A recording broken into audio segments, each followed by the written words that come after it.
Hello, this is Dr. Paul Cottrell, and I am doing a live stream on YouTube. It is February 27th. I'm also going to be reposting this. I did episode 22, so take a look at that. That's important information. We're going to go over the news here and the markets. Thank you for joining. I'll also open up X Spaces, and you can do a live call-in if you'd like to do that.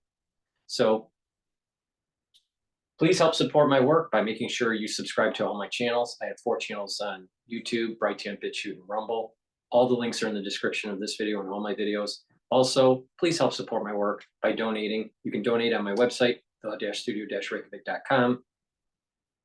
You can donate through Stripe, PayPal, or Buy Me a Coffee, or you can be a paid member to my Patreon channel. It's through the donations and the people that purchase my products that allows me to do these videos for free. I have thousands of videos for you talking about domestic policy, international affairs, health and wellness, scientific issues or endeavors. So please help support my work. I don't put stuff behind a paywall, but I need your help. So please donate and or purchase the products on my store. Some of the products on my store are soaps, structural nano silver soaps. These are soaps that I use. So you can get them in charcoal tea tree and lemongrass, get a couple bars for your household, or you can also get lavender and peppermint structural nano silver soaps in the new packaging. Please go to my store, get the great structural nano silver soaps, use them every day. They don't have all the fancy chemicals that Procter & Gamble puts in their products. So please go to my store and get the great products that I have. These soaps, use discount 5 and get $5 off. Another great supplement to take to boost up your immune system is the Max 14 or Max 35. Take a teaspoon a day, swish in your mouth, gargle 20 seconds or so, and then swallow. If you're not feeling well because of the cold season, take a teaspoon or 2 a day, same thing, swish it in your mouth, gargle 20 seconds, swallow. It'll boost up your immune system. Please go to my store, the-studio-reykjavik.com. Link is in the description of this video, and get the Max 14 or the Max 35. I take this every day. It's the first pillar of my health protocol, a 4-pillar process. The second pillar is C60 to soak up free radicals. The third pillar is to bring down inflammation, taking turmeric, ashwagandha, and lignans. And the fourth pillar is taking Boomer Boost to boost up your energy levels and your metabolism. So please go to my store, follow the protocol, get the Max 35 or Max 14. Take it every day. All right, I'm going to go to Bloomberg to get a market update here. We go to Washington. Once again, your host, here he is, Joe Matthew. All right, Charlie Pellet, thank you. Charlie, at least you sound like $1 million bucks. I don't know if you have the 401k, but boy, that's the Nvidia speaking, right? I mean, it's down today. You just heard Charlie, it's down $5. But think of how many people picked up shares of Nvidia a couple of years ago, and they just keep looking at that 401k. Come on, Jensen. We had the big earnings report last night. Went pretty well. Matched expectations, topped other expectations. When you look at the AI spend, this thing is chugging along, but the stock is lower this morning, and albeit maybe a little exhausted after such an advance. But of course, expectations were so high for Nvidia. That's why it's Nvidia. People expect a Christmas miracle every couple of months here. It doesn't always work out like that. So yeah, stock's trading lower. It's pulling a bunch of other shares lower with it. The Mag 7's down. A lot of the AI-related names are down. AMD is down. Constellation, the cooling companies, all the stuff we look at typically when it comes to data center feeling this. So it's a kind of a market event. Here in Washington, it's a policy event. There are a lot of questions right now about whether export controls that have been turned on Nvidia repeatedly actually have any impact at all. Jensen Huang doesn't seem to think so. In an interview on the other network following the quarterly report, says it's unsure if these controls against China are effective national security measures for the U.S. It's hard to tell whether it's effective, responding to a question about whether DeepSeek proved the whole thing wrong. And that's where we start our conversation with Michael Shepard, who's with us in studio here. We wanted to talk to him in advance of the report, but of course, we spent a lot of time in the cabinet room yesterday. He covers the intersection of Washington policy and Technology, senior editor for Technology and Strategic Industries. Nice to see you the day after, Shep. Great. So, big questions always when we sit down with Mike Shepard. It's never a small thought. It's a big thing on export controls, whether they're worth it at the expense, for instance, of a company like Nvidia, when a DeepSeek just pops up and says, "Hey, we stole your stuff anyway." Well, this is one of the big questions, actually, that was surrounding the Trump administration as it took power. And that was whether they would continue further down this path of trying to restrict China's access to advanced technologies, including chips and semiconductors, because there's a lot of impact on US businesses. And, the idea of restricting China, the world's second largest economy and the world's largest market for semiconductor purchases, it really does have implications for companies like Intel, but a whole bunch of others. And Nvidia, of course, they do a lot of China business. And when it comes to export controls, Joe, they did acknowledge on the call, Jensen Huang himself said that, look, our China business is down a little bit since the export controls have been put into place. And that's been over the past couple of years. More recently, we've seen a new round right before Joe Biden left office.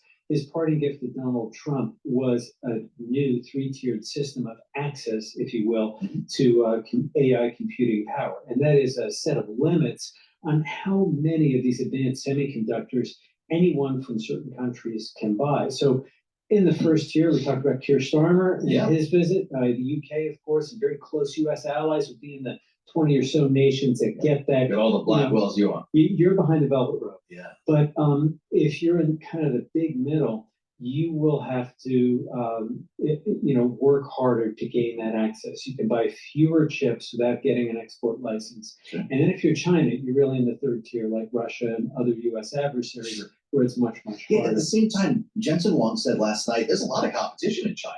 He named Huawei as a major competitor. Are we playing fair with our own companies here when it comes to an Nvidia, for instance, or are we holding back innovation? And that is the very question that not only Jensen Huang, but other big CEOs have been raising.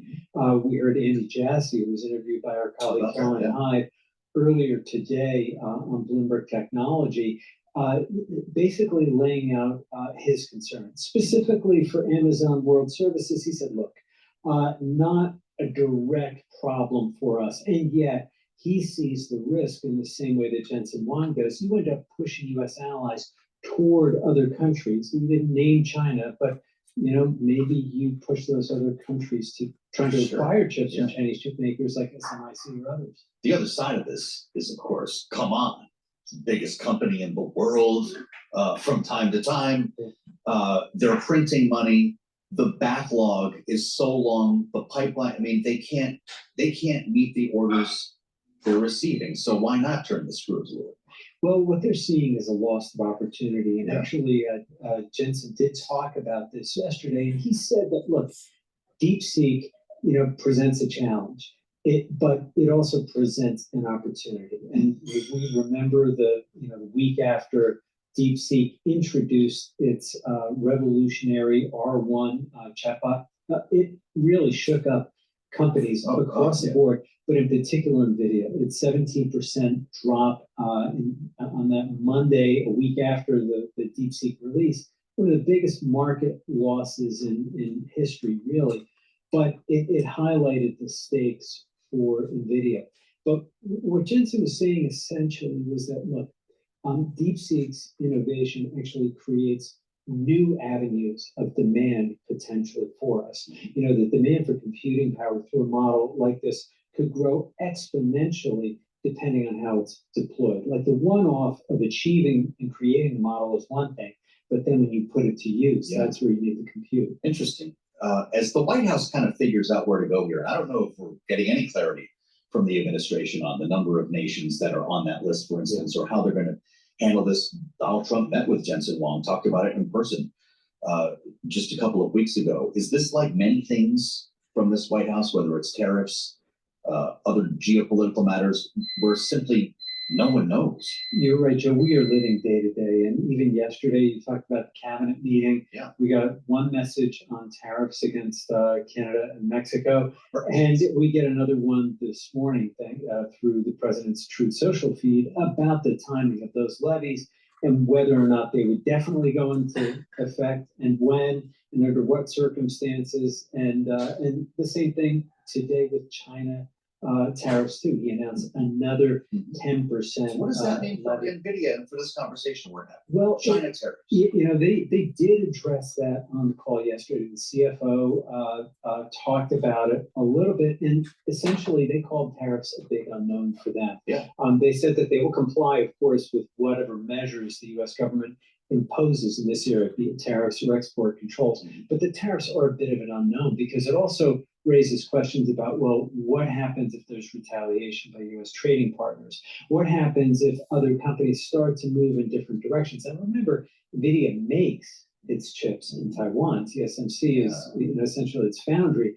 So, tariffs on chips coming in from Taiwan would hit potentially Nvidia, and that would be a challenge. And if you're a hyperscaler here in the U.S. with data centers that you're building, think Microsoft, think Amazon, the cost of those chips would start to go up. Taiwan came up in that cabinet meeting yesterday. Of course, you're instantly thinking about Taiwan Semiconductor, Nvidia, all of these designers who rely on the foundries in Taiwan, and he would not take a stand against China taking over. He really shut it down, Joe. What does this mean for what if you're Jensen Huang? How do you make plans around something like that? It is difficult to do so, and they have been with the construction of plants and facilities here by TSMC here in the U.S. That does provide a little bit of a hedge, and in fact, that TSMC facility is producing chips at an early test at an even greater yield than what they are getting back home. Do we know when that's ramped up? They're starting to ramp up right now. That's a big deal. And that is actually the sort of legacy of the Biden administration, isn't it? That's what we never saw happen while he was sitting in the Oval Office. It is, that's right. But at the same time, we are seeing that some of these other plants, including the ones that Intel has in the pipeline, are struggling. That's right. The facility in Ohio, they're looking for customers. They're looking. Did he just pick the wrong company? There's some questions about that, and I think that if we talk to Biden administration officials now after leaving office, they may have a different view. But they really did see Intel as a national champion. I mean, Intel inside, Joe. It's something we have. I can hear the jingle in my head right now. Well, exactly. Left on the side of the road. Well, in a way, they've struggled in some of the same ways that other parts of the U.S. economy have struggled too. The economy did evolve away from them, and a lot of manufacturing was moved overseas for a lot of different reasons too. The company transformed; it's trying to transform itself yet again into something that they hope would last, but it's been a struggle too. We're standing by, I should mention, as we talked to Michael Shepard for the arrival of British Prime Minister Keir Starmer at the White House. We've got our eyes on the West Wing as we speak, and it looks like the limousine is pulling up right now. This is a live view of the arrival, which will kick off a series of events that take place over the course of the day today, including a bilateral meeting in the Oval Office that will follow shortly. There's President Trump just coming outside to greet the Prime Minister as they shake hands here. If you're with us on YouTube, you've got a live view as Donald Trump points to the cameras and gives a thumbs up to the reporters who gathered in the driveway, the American and British flags there flanking the entrance to the West Wing. Another workmanlike arrival here. They're going into the Oval. There's no Marine Corps band playing. They are not outside on the portico. They're certainly not on the South Lawn. And inside they go. We'll keep tabs on that meeting. Of course, tariffs are going to be a big part of this conversation. Definitely. Mike, I know Nvidia may not be top of mind so much for Keir Starmer today, but he is on the list, as you mentioned. Well, he is. And of course, they have a lot to talk about with Ukraine, but there is another issue that is kind of bubbling in the background. And this is the UK effort to get Apple to build a backdoor into its cloud data so that law enforcement and intelligence authorities there have some ability to. So likely on the agenda when these two speak. Very well could be. Yes. Great information. Shep, thank you as always. Michael Shepard with us live in Washington as the visit officially gets underway. Prime Minister Starmer is now in the West Wing. We'll keep tabs on this for you, and we'll assemble our political panel next. Jeannie Shanzano is with us alongside Chapin Fay today. So stay with us. We've got a lot to experience yet right here on Bloomberg. All right, let me do a market update here. We have the S&P 500 trading at 5,956. VIX is trading at 18.72. Euro USD is trading at 1.04. Oil is trading at $70.15 a barrel. Bitcoin long ETF BITO is trading at 19.68. So there's stress in Bitcoin.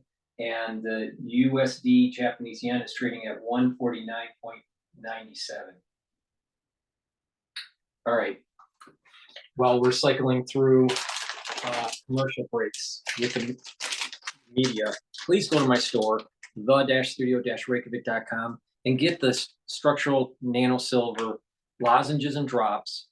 I have them in Manuka honey and also in elderberry zinc. So get the lozenges, get a couple bags for your household. You get 21 lozenges in each bag. It's made from the structural nano silver. The lozenges are bigger than the drops. Get a couple bags for your household or work.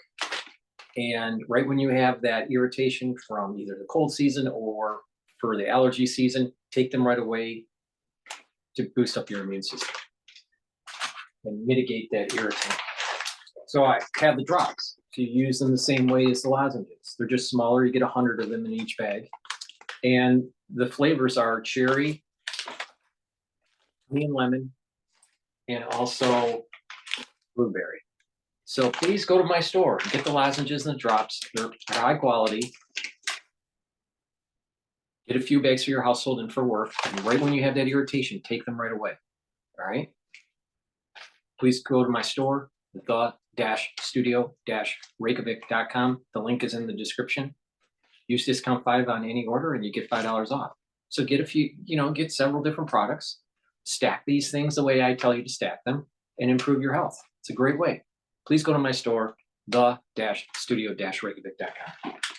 Now, another product that is really high quality is the deodorants. I partnered up with Rainbow Herbals and we developed these deodorants. They're for males and females, and it's a dual purpose deodorant. You use them as a deodorant, but it also helps to detoxify your body. It's made from essential oils from the Himalayas, and it's aluminum free and baking soda free. So detoxify your body. Use a deodorant either in citrus or in peppermint, lavender, and tea tree. It's for males and females. Get a couple bars for your household. Help support my work and Rainbow Herbals work. Go to my store, the-studio-reykjavik.com. Use discount 5 and you get $5 off any order. And lastly, boost up your immune system. Take supplements that boost up your immune system, like magnesium and zinc. If you're not feeling well because of the cold season, take a double dose. Take 1 dose in the morning, take 1 in the evening if you're not feeling well. If you're feeling okay, just take 1 dose a day and drink it with filtered water. Also, vitamin C with magnesium is a great stack to do together here, but this will help to boost up your immune system. You drink it with filtered water. Take a double dose if you're not feeling well during the cold season. Take them together and boost up your immune system. Please go to my store, the-studio-reykjavik.com, and get the magnesium and zinc and the vitamin C and magnesium. Take them together to get the most benefit. All right. With that said, let's Gene Hackman died. So let's just go to CNN and their take on it. What do you think I mean? Well, I don't know. You're the risk taker. You think I'm talking about breaking the law? No, I'm just trying to figure out how far you want to bet. As far as you can without breaking it. In other words, no risk, no risk. I don't give a damn about an audit. I think it's better not to win. That was iconic. Gene Hackman, alongside Tom Cruise in the 1993 film, The Firm. It's so good if you haven't seen it. But we're all following this breaking news this morning that sheriff's deputies found Hackman, his wife, and their dog dead in their New Mexico home. The 95-year-old had long since retired from his storied career, which earned him 2 Academy Awards and 4 Golden Globes. CNN's Elizabeth Wagmeister is joining us now. Now, authorities, you told us earlier, don't suspect foul play. Is there any reason being given for their deaths yet this morning? There is not, Sarah. And this, of course, aside from being such a sad story, the passing of an absolute Hollywood legend, it's a really bizarre story. Gene Hackman and his wife, along with their dog, all found dead in their home in Santa Fe, New Mexico. Now, as you said, police have said that no foul play is suspected, but they have not given a cause of death. This investigation is ongoing. Gene Hackman and his wife, they were found yesterday in their home in New Mexico. Now, Gene Hackman had really stepped out of the limelight for decades. He retired from Hollywood in 2004, and he and his wife had lived a quiet, relatively private life in New Mexico since they had moved there. Now, of course, one of the greatest Hollywood screen actors of our time, and we have seen a few tributes, Francis Ford Coppola, George Takei, but of course it is very early here on the West Coast. So as people are going to be waking up in Los Angeles to this sad news, I anticipate we will see many more Hollywood tributes come. There you see the 5 Oscars that Gene Hackman was nominated for, winning 2 of them.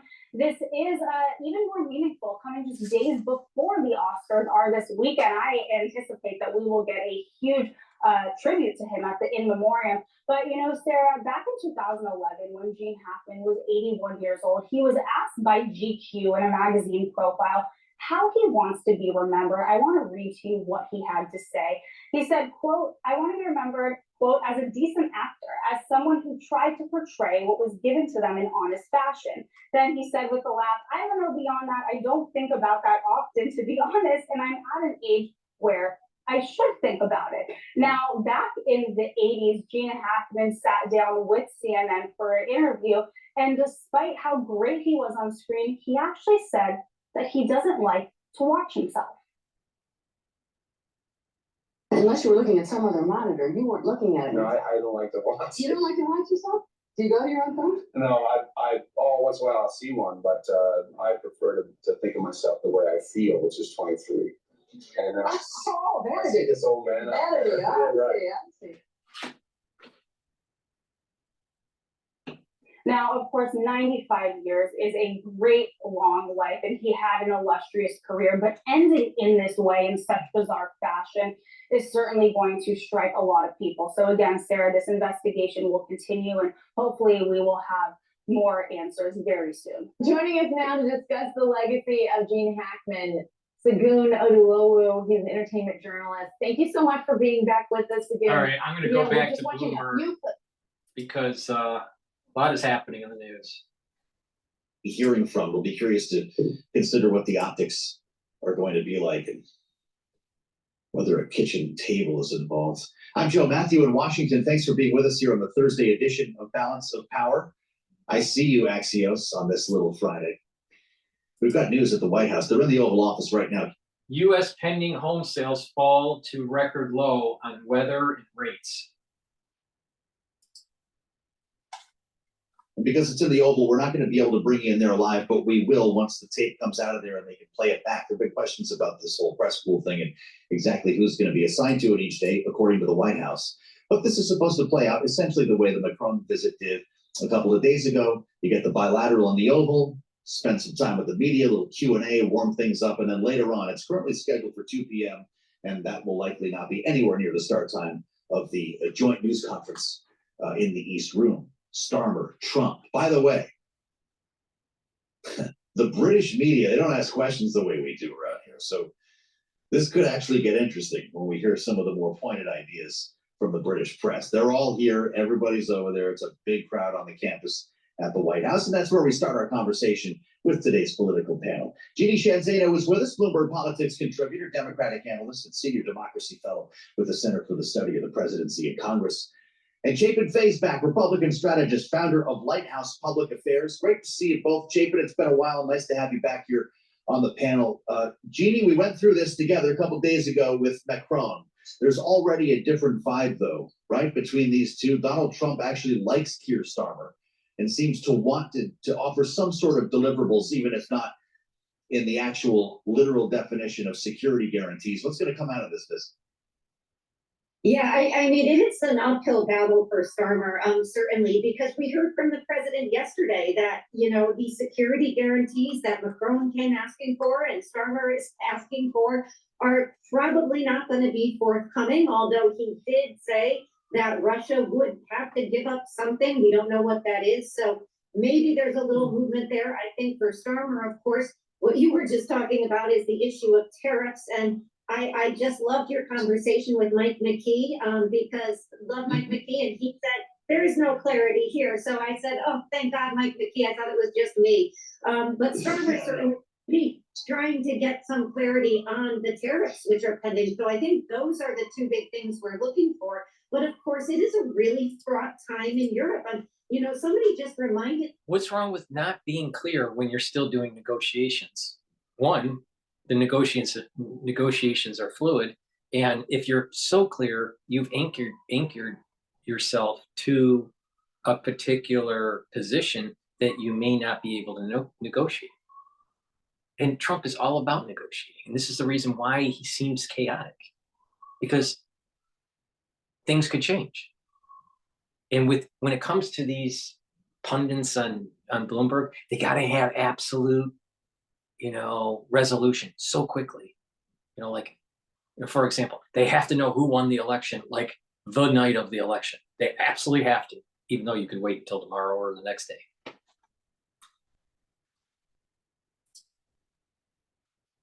I agree. We are not Europe's enemy. And I find that view a little strange, considering, you know, America has been the world's piggy bank, the world's policeman, the world's protector, all of this stuff. And Donald Trump has a mandate to be transformational. So he's taking a look, rightly so, at these relationships. What are we getting out of it? How is it serving American interests? I think, as opposed to the last 4 years, you're going to see a president who that's really his only concern. Now, you may disagree with what he thinks is in America's interest, but I think that's the framework that he's using for these meetings. This is a different relationship, though, right? Isn't it, Chapin? It's one thing to have Emmanuel Macron. He says, "Hey, here's a manual." You know, there was a lot of kind of chest thumping between these two and trying to get the better of each other. He actually likes Keir Starmer. They've had a relationship going back to before the election, and there was a 2-hour phone call that followed Donald Trump's victory. He also likes the United Kingdom. He wants to get the invite for the state visit, spend time with the king, right? This is potentially a different vibe in this meeting today. Could it help Keir Starmer? I think it could help both men. You know, relationships matter.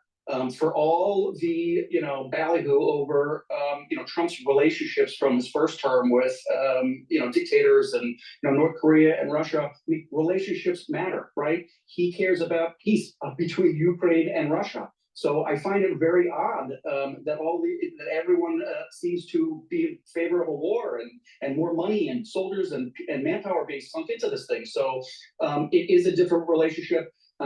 Perhaps the UK is a little harder of a target when you're blustering against world leaders than France is. But it is a historically important relationship too, and I think both men understand that as well. The special relationship, Jeannie, facing a new reality today. What will it look like by the time there is a deal, presuming there is one, for Ukraine? Yeah, first of all, to your point about him liking Great Britain, he certainly likes the royal family. And for, you know, you wonder if Starmer should have brought with him Princess Kate and Prince William, because he's no fan of Harry and Meghan, as we know full well, but those two he really seems to appreciate. So that might have, I'm going to shift over to the Chief Justice. Out of Washington. Chief Justice Roberts halts order for payments to State Department USAID contractors. But before we do that, please go to my store, the-studio-reykjavik.com. Get the structural nano silver toothpaste. This will whiten your teeth, freshen your breath, help with your gum line, reduce inflammation, and with good oral hygiene, you're reducing cardiovascular disease and valvular disease. So please go to my store, the-studio-reykjavik.com. Neutralize pathogens, reduce plaque. This is a very high quality toothpaste, has no fluoride in it. Actually, this is the best toothpaste that you'll be able to get. So get a few tubes of this toothpaste, go to my store, the-studio-reykjavik.com, use discount 5 and you get $5 off any order. So get a few products or several products, use discount 5. And not only that, if you get the products like the anti-aging boxes or the longevity boxes, they're already discounted compared to buying individual products. So you're targeting a certain system and you're getting a discount. So it behooves you to actually get an anti-aging box or a longevity box. So please go to my store, the-studio-reykjavik.com, and get the toothpaste. The link is in the description of this video and all my videos. Click the link, go to the store, get the products, get healthy. Lastly, this multivitamin is easy to digest. You should be taking a multivitamin every day as your stack. But because this is easy to digest, it's better that you get this one than other multivitamins out there that are harder to digest. All right. But you need multivitamins and minerals as cofactors for enzymatic activity. So your enzymes are working properly, so you have proper cellular processes. Please go to my store, the-studio-reykjavik.com, get this multivitamin. You take it every day and use this with your stack that I will be talking about throughout this transmission. And again, get the products, use the discount, get $5 off. It's discount 5, all caps, number 5. Where an overnight move by Chief Justice John Roberts allows a U.S. foreign aid package to stay frozen for now. Roberts paused a district court order for the Trump administration to pay up millions by midnight Wednesday. I want to bring in CBS News correspondent Natalie Brand, as you see there. She's live at the White House for us. Natalie, walk us through what we're hearing from the Supreme Court on this, how it reached its decision.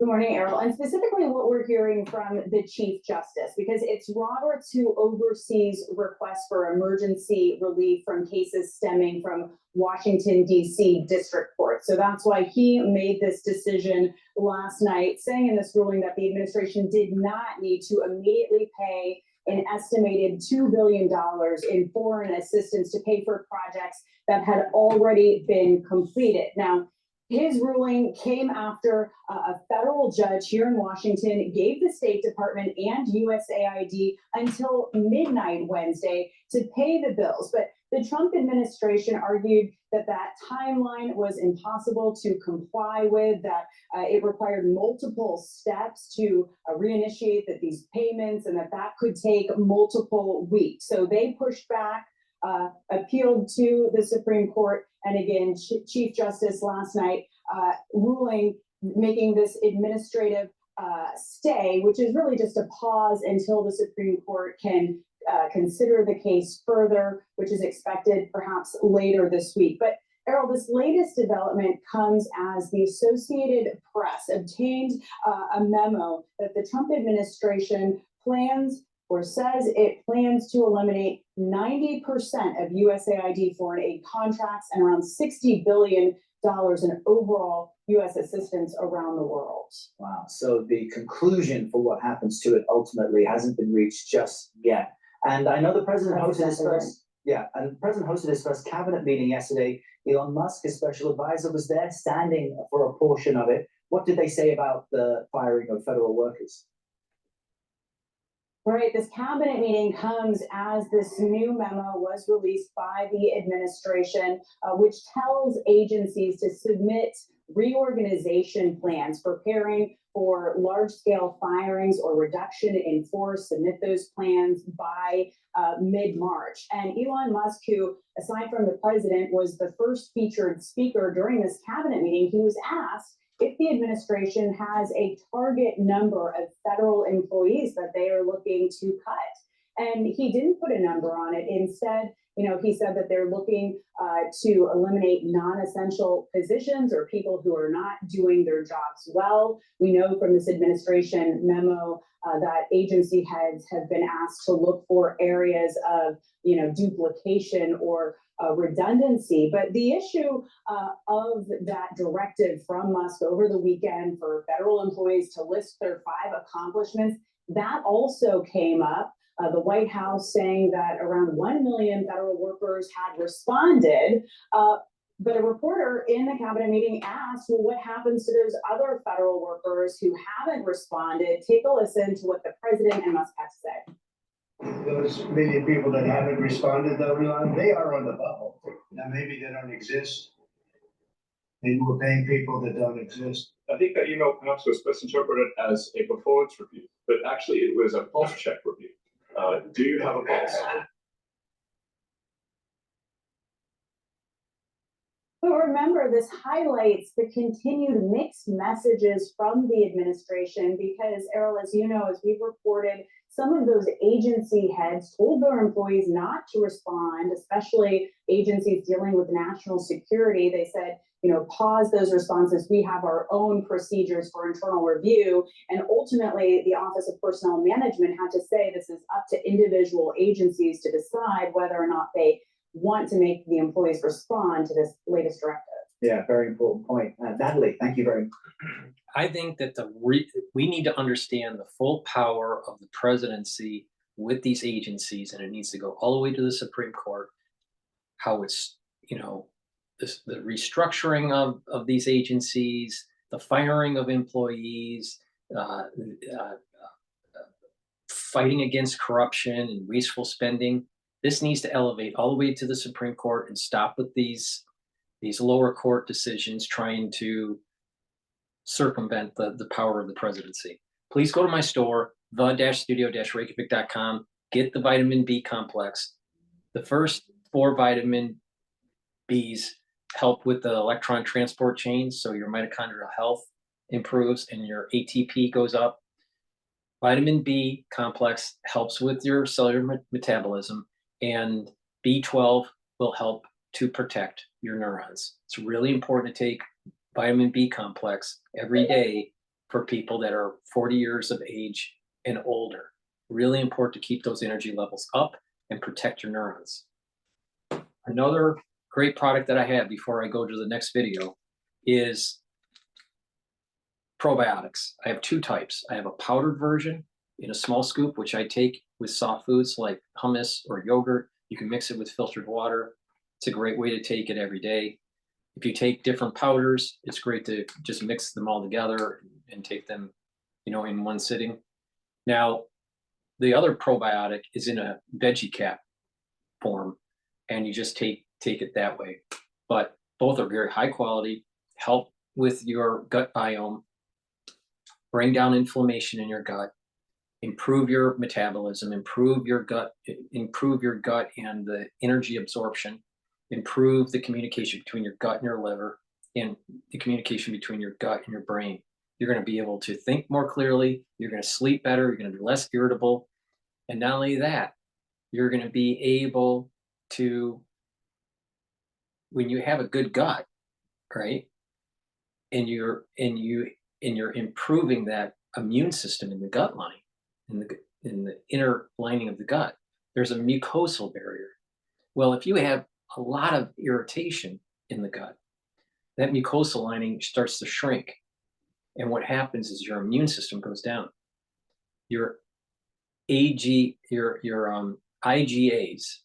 antibodies that are in that mucosal lining, start to decline in concentration. And not only that, because you have a smaller barrier to the actual cells of the inner lining of your gut, then you're going to start developing leaky gut syndrome. Your allergies would start to increase. And then not only that, you can have mutations in the crypt of the gut lining where your stem cells are to repopulate your gut lining. If you have mutations at the stem cell level in the crypt, then what will happen is you're going to start to develop polyps. So that's a big problem. All right. So it's really important, all right, to have a good health, gut health, and you're going to improve your skin, your hair, and your nails. Like a lot of people that have problems with their gut, you can see it in their skin, or you can see it in their hair, or problems with sleep or concentration. And improving that gut health will also reduce the chances of early onset of dementia and Alzheimer's. So gut health is extremely important. So please go to my store, the-studio-reykjavik.com. It's the-studio-reykjavik.com, and get the probiotic either in the powder form or in the veggie cap form. Use discount 5 and get $5 off. For the ones that are listening, you can do a call in on X Spaces, and just request the mic and I'll pass it on to you.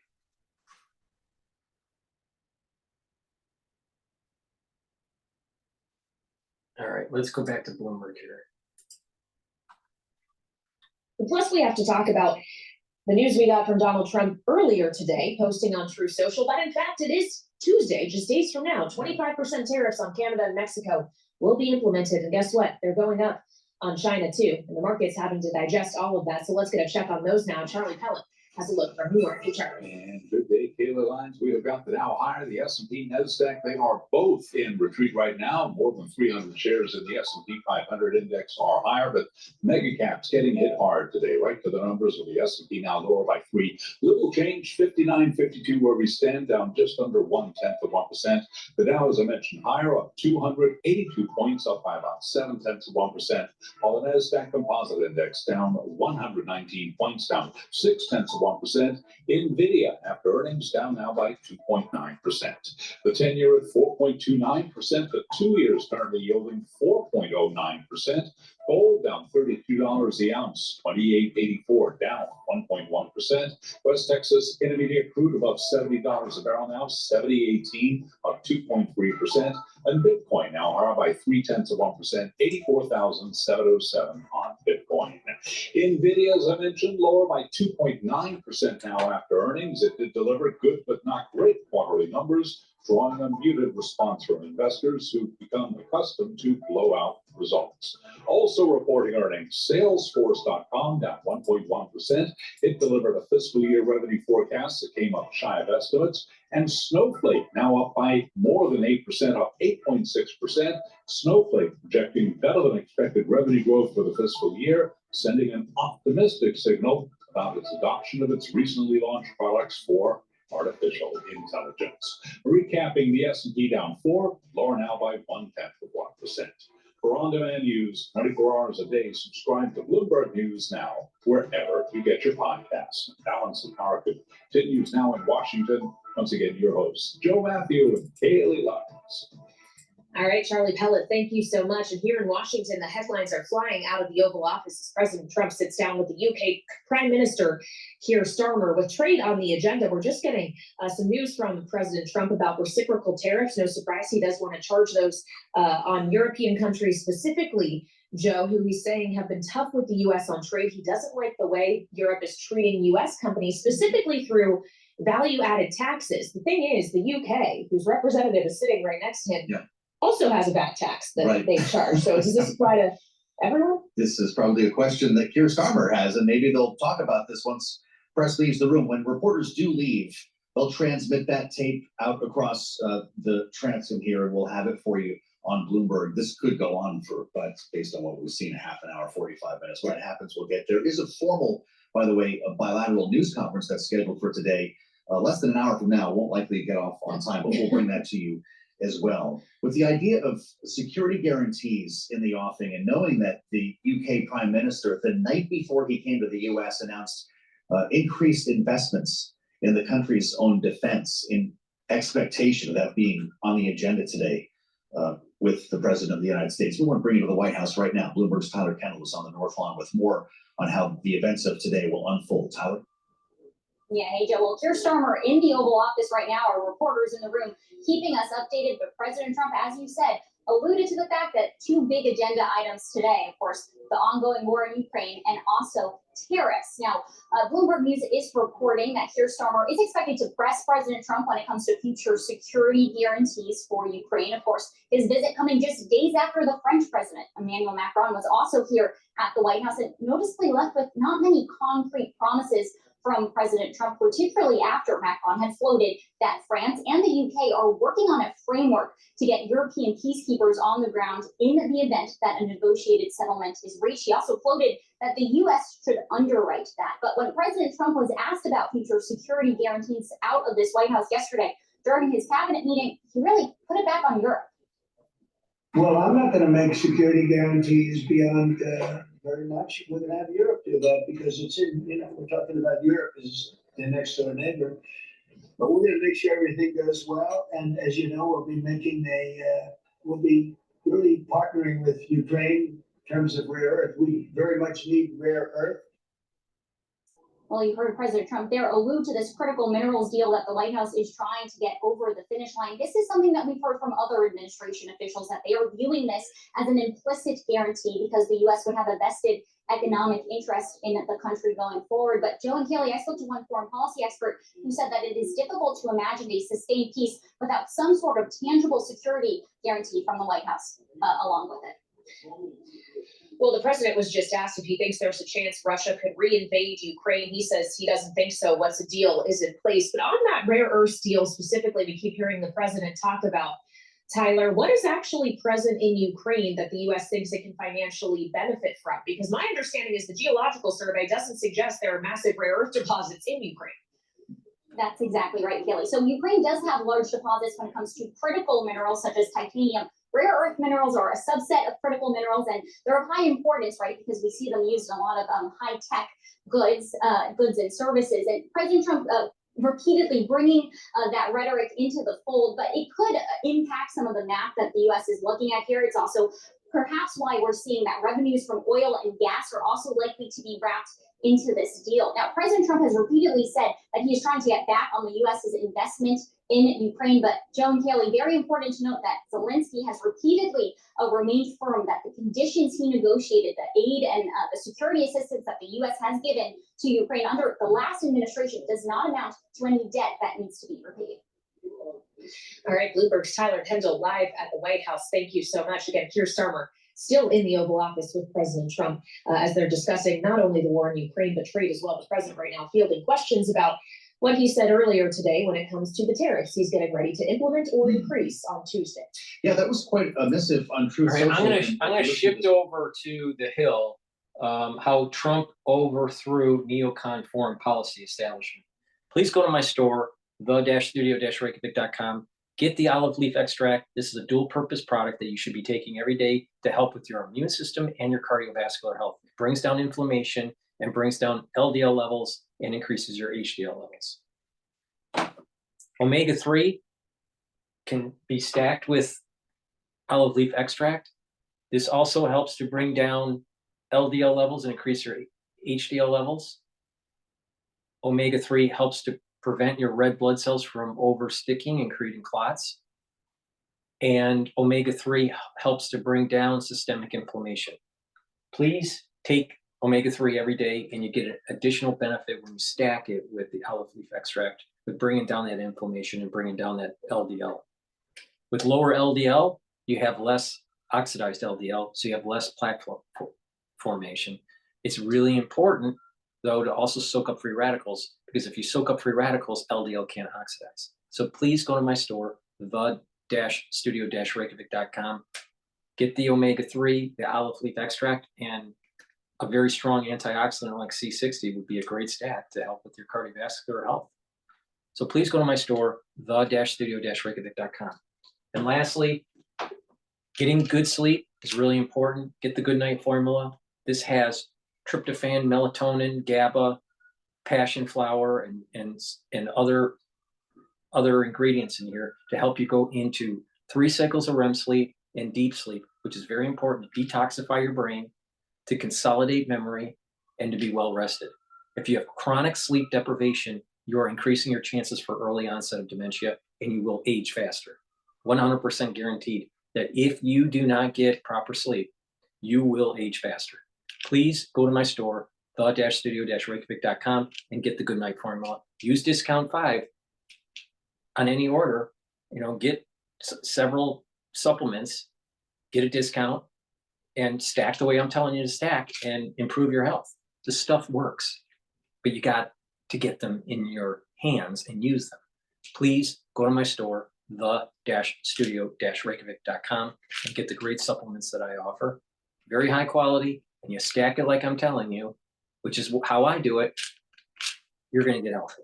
You're going to improve all these different systems in your body, including your immune system, and you're going to slow down the aging process.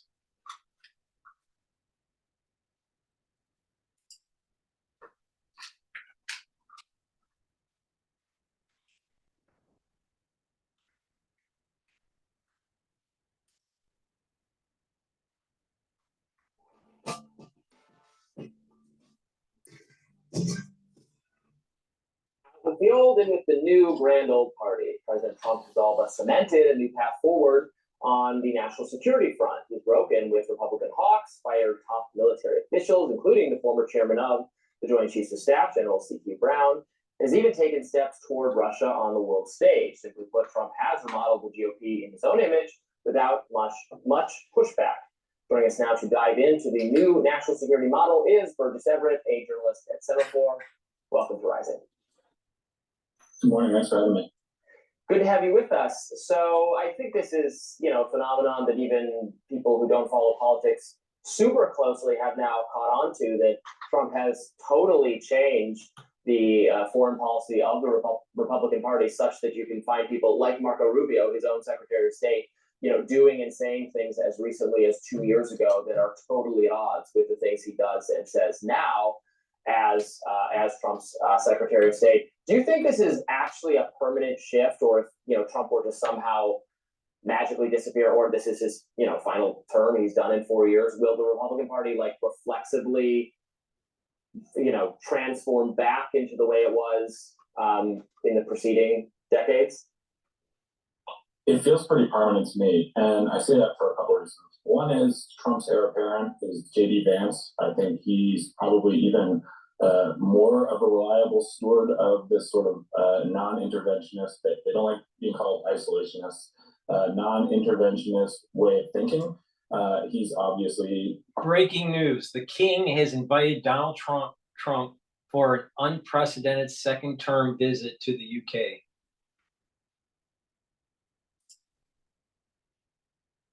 The most logical successor to Trump in 2028 when we get there. And then when you just look at the lineup of who is coming into Congress and who is leaving, the more traditional Republicans who would be called hawks, the John McCain wing of the party, who are kind of aligned with the George W. Bush way of thinking, they're on their way out, and people, the youngest folks, the newest folks coming in the Senate and the House are far more aligned with Trump and J.D. Vance. You can even see it on the Senate Armed Service Committee, which is basically split between these more senior members who kind of came in before Trump, came into Congress or politics, and then folks who came in after Trump. So it feels like a permanent shift to me, because Trump has worked hard behind the scenes to transform the party in these primaries and safe red states to get people that are simpatico with him from when he was in office to when he was out of office. And it feels like there's probably no turning back. And, how is this impacting the electoral possibilities for the Republican Party? And I think there is a sentiment among certain conservatives that they all, the primary voters, the base, always kind of wanted a less interventionist foreign policy, was skeptical of foreign aid. Now, of course, there's, there's exaggeration of what part of the budget is foreign aid, but there was a kind of hostility to nation building and world policing and those kinds of things that just Republican leadership didn't quite get, but now they get it, or they've been forced to get it. Does this actually make them a more formidable party in terms of electoral success? Yeah, I mean, I don't think it's super popular to get the United States entangled in foreign conflicts in general elections. I actually don't necessarily think voters vote on national security issues, especially foreign policy ones, as much as folks here in Washington like to think. And, I think you could probably see that through supporting Ukraine. Like, there's a ton of reasons to support them in terms of our own national security and keeping alliances with our friends in Europe, including Ukraine. But I don't know that voters rewarded people who voted for Ukraine funding in the same way that they have a revulsion. Many of them have a revulsion for people did vote for it, especially in GOP-based politics. I think that when you look at the incoming, these members get negatively. The folks who say and do things that are positive to Ukraine, you can tell that it attracts negative attention in the Republican Party now. Now, some people kind of shrug that off or balance it. You know, folks like Tom Tillis, who's definitely a Ukraine hawk, and he is careful about how he talks about it and careful about what he says, but he's trying to be consistent there. And people like him are pushing back in kind of these gentle ways. You know, they say, well, no, it's not Ukraine who started the war with Russia. It was Russia.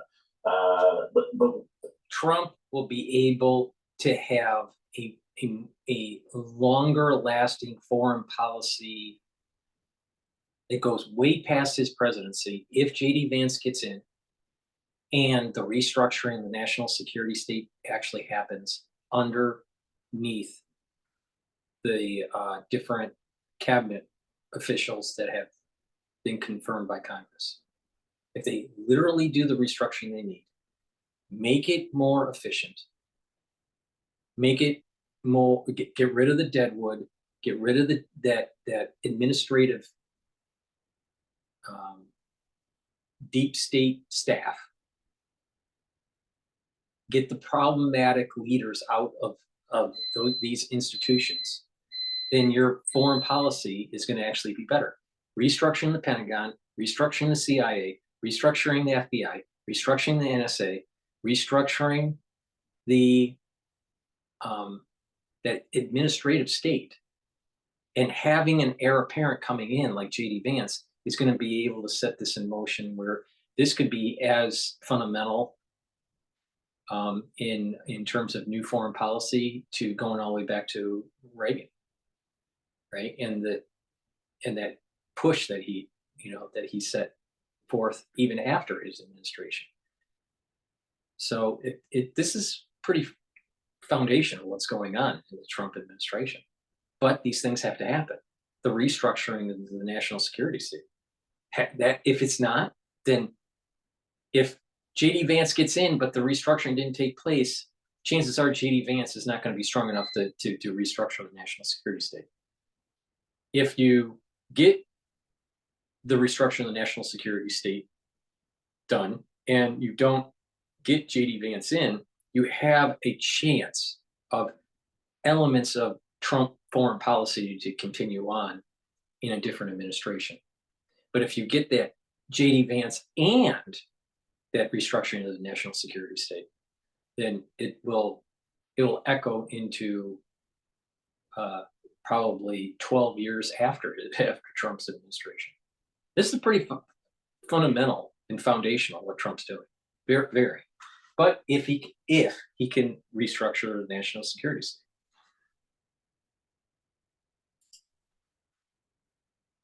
A ton of teeth behind that, and I think that's a big difference between this Trump administration and our last one 8 years ago. Because not only did you have Republicans in Congress who would contradict and publicly break with the president pretty consistently, folks like McCain, even Lindsey Graham, Mitch McConnell when he was the leader, but you also had people in the Trump administration who were kind of checks on President Trump's non-interventionist tendencies, people like James Mattis and beyond. That's all changed, you know. Even Marco Rubio, as you said, who would have obviously been a check on Trump in terms of ideology. He's not really serving that purpose right now. He's more interested in sort of implementing the Trump agenda and being simpatico with him. So, you know, again, like the shift is pretty remarkable, and it's not even playing out in terms of an ugly fight anymore, because it feels like the Trump wing of the party is just won, and they're kind of thumbing their nose at the old school hawks. Looking at how the old school hawks are, is this, you know, and the old school hawks, these old school hawks, they're literally old school. They're going all the way back to the beginnings of the Cold War. They have a Cold War mentality. Well, the world has changed. We shouldn't have this Cold War mentality. We need the 21st century mentality, not the 20th century mentality. when we look at how we are positioned externally, is this weakening our position? Will this weaken the United States overall? I mean, look, it was a surprise to a lot of folks how the U.S. voted in that United Nations resolution earlier this week, siding with Russia against Ukraine. There's something on the Ukraine war. I think, Democrats feel kind of lonely advocating for USAID, soft power, international development, and also funding Ukraine. So I do think, when you look at our country's politics from the outside, from another country, we don't look like we're on the same page. We look pretty divided, and that certainly doesn't help sell yourself to other countries when you're doing diplomacy. They see a United States that's divided pretty painfully on ideological lines on things like national security and foreign policy, whereas I feel like even 10 years ago, there was a little bit more of a consensus among both parties to do so, and I do think that gave us more heft on the world stage. First Everett, thank you so much for joining us today. We appreciate it. Sure, thanks for your interest. All right, so that's that.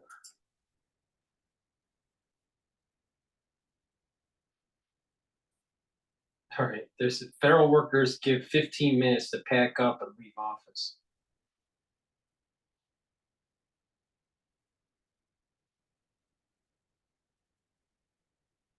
And then there's Bondi. Looks like this will make you sick. Pam Bondi to release some Epstein files. All right, so let's go to the Epstein file. The overall goal here with those team is to help address the enormous deficit. We simply cannot sustain as a country a $2 trillion deficit. We spend a lot on the defense department, but we're spending over $1 trillion on interest. If this continues, the country will become de facto bankrupt. We're cutting down government. We're cutting down the size of government. We have to. We're bloated. We're sloppy. We have a lot of people that aren't doing their job. We want to have a balanced budget within a reasonably short period of time, maybe by next year or the year after, but maybe even sooner than that. President Trump and Elon Musk focusing on cutting government waste at yesterday's cabinet meeting, the first cabinet meeting with the full cabinet. Congress now considering how to pay for the agenda included in the House budget resolution. Some senators concerned about potential Medicaid cuts, while others think the House did not go far enough on I cutting wanted spending. to know about the Bondi thing. Savings, Musk and the cabinet are doing a great job. This is just this. Oh, here we go. It's what's agenda. Senator, you sent a letter to FBI Director Kash Patel demanding the full release of the unredacted Jeffrey Epstein records. Attorney General Pam Bondi revealed some of the Epstein files will be released today. Here's what she said. Watch. This will make you sick. 200 victims. 200. So we have over 250 actually. So we have to make sure that their identity is protected and their personal information. What you're going to see hopefully tomorrow is a lot of flight logs, a lot of names, a lot of information. But it's pretty sick what that man did. Senator, you said you're going to release what you know. What can you tell us?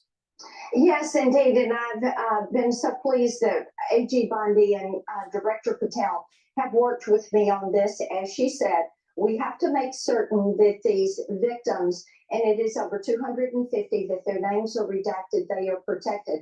And Maria, this is going to be a phase 1 release in short order. I will have the hard copy in my hand. AG Bondi is responsible for what will be the public release on this. She has worked diligently on this and so appreciative that we can begin to get this information, that we can begin to break apart what became a global human trafficking, sex trafficking ring, about $150 billion a year business. It is time to get some justice for these victims, for these women and children. And this will be a phase 1 release. There will be more to come. That is unbelievable. I mean, we talk about all the sex trafficking and drug trafficking by dangerous drug cartels. And meanwhile, we've got this under our noses with some elites involved. That's why we all want to know what's happening here. This morning, we're with California Republican Party Chairwoman Jessica Milan Patterson. Go ahead, Jessica, jump in. Hey, Senator, thanks for being with us. Can you talk a little bit about the transparency and the quickness for the Trump administration to move on these files that we've been asking for years now?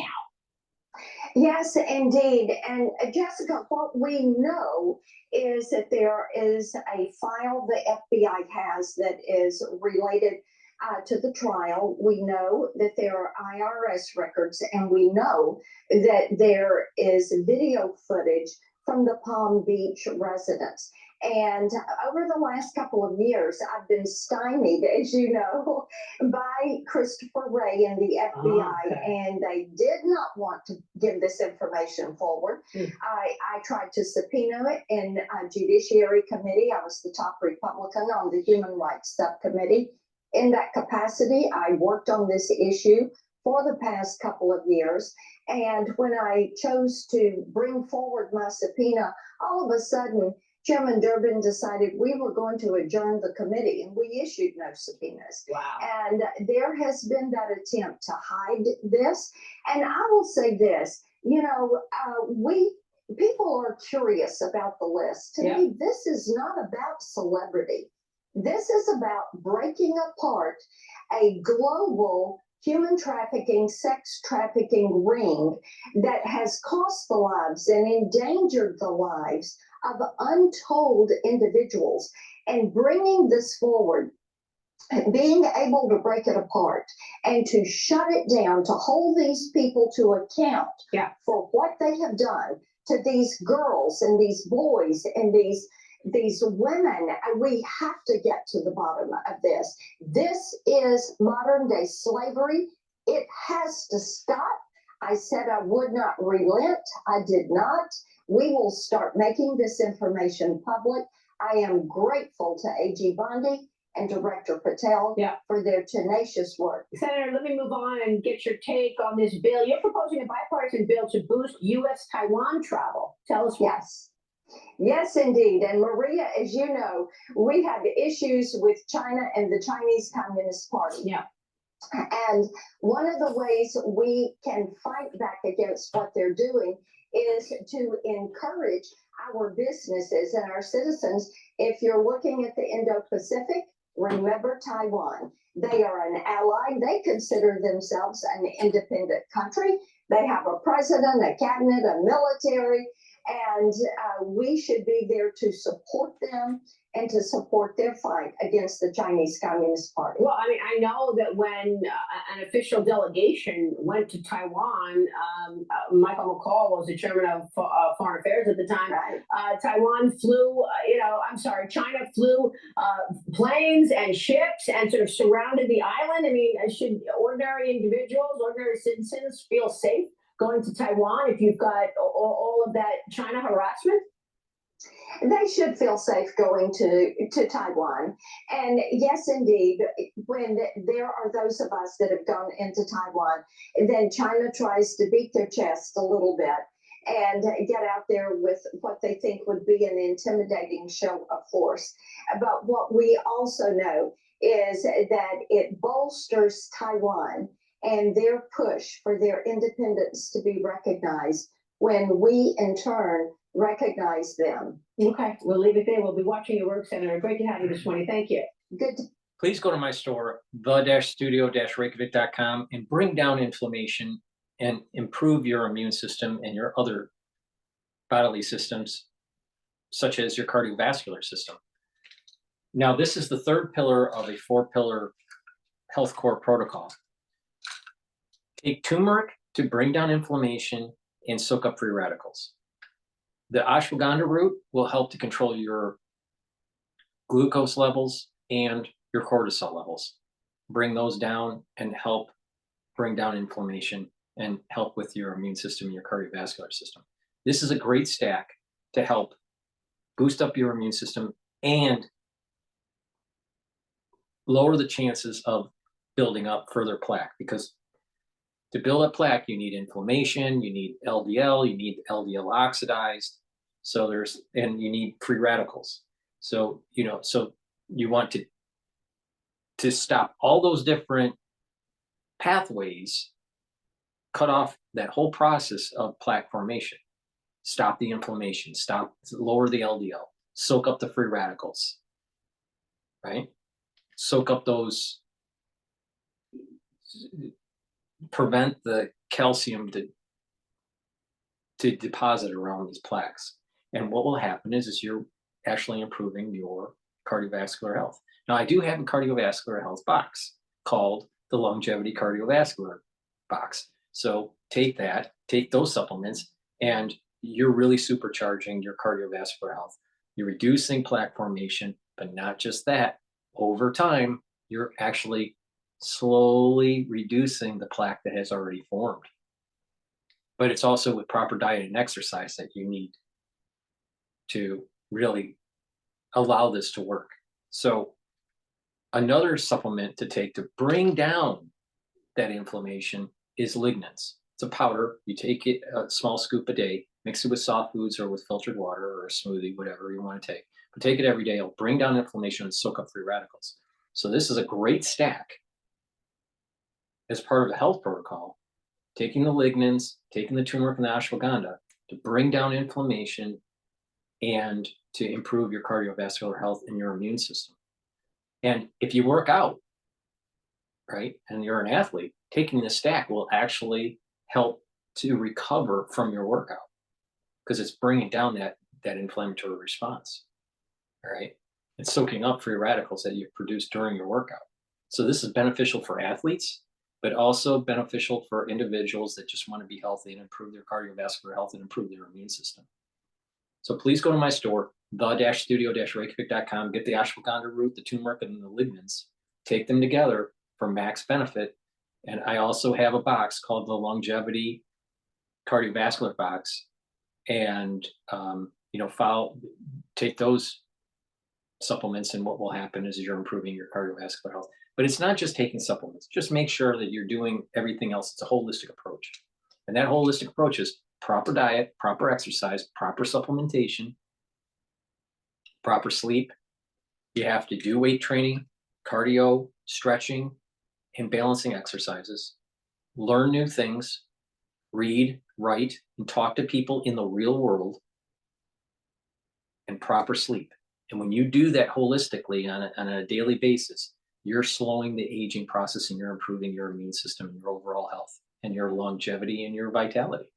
So please pay attention. It's a holistic approach. Go to my store, the-studio-reykjavik.com, get the ashwagandha to bring down your cortisol levels and your blood glucose levels, turmeric to bring down inflammation and soak up free radicals, and lignans to bring down inflammation and to soak up free radicals. This is a very powerful stack. Go to my store, use discount 5, and you'll get $5 off. It's discount in all caps, discount number 5. You get $5 off any order.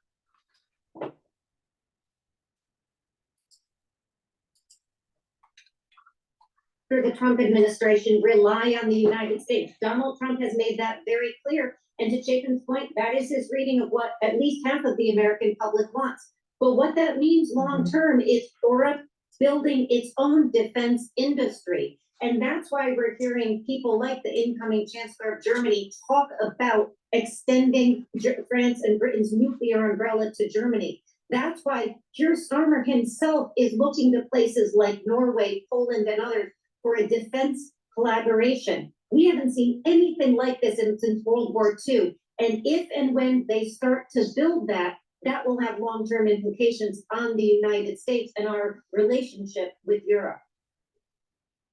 All right, Jeannie Shanzino and Chapin Fay, our political panel today. Thank you both so much for joining us as we keep our eye on the White House here. Again, we are expecting, and we're getting it right now. In fact, it's being fed the tape playback of the more than 30 minutes or roughly 30 minutes comments that President Donald Trump and UK Prime Minister Keir Starmer made with reporters in the Oval Office. Let's listen to it now here on Bloomberg TV and radio. So I look forward to it. And Mr. Prime Minister, thank you very much. Thank you, Mr. President. Can I say thank you for your hospitality, for your leadership, We have met a number of times, we've talked a number of times, and we have had a very constructive conversation. I'm sure we will today. And of course, our countries have been bound together for a very long time now.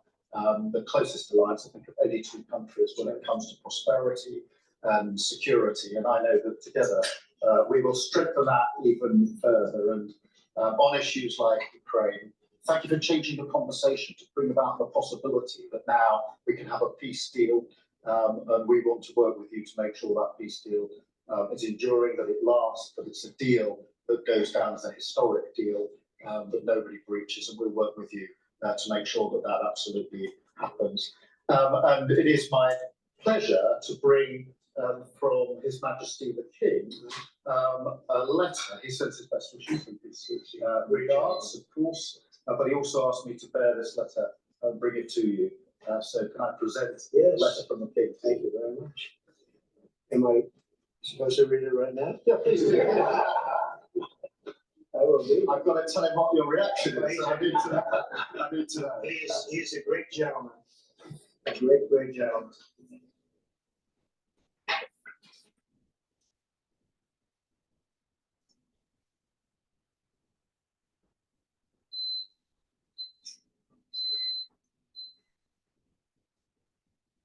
Oh, that's fun. Well, that is really nice. I must make sure his signature's on that. So otherwise, it's not quite as meaningful. It is, and that's quite a signature. It's beautiful. He's a beautiful man, a wonderful man, and we appreciate it. I've known him, gotten to know him very well, actually. First term and now second term. Perhaps you'd like to say what that very important paragraph. Yes, so this is a letter from His Majesty the King. It's an invitation for a second state visit. This is really special. This has never happened before. This is unprecedented. And I think that just symbolises the strength of the relationship between us. So this is a very special letter. I think the last state visit was a tremendous success.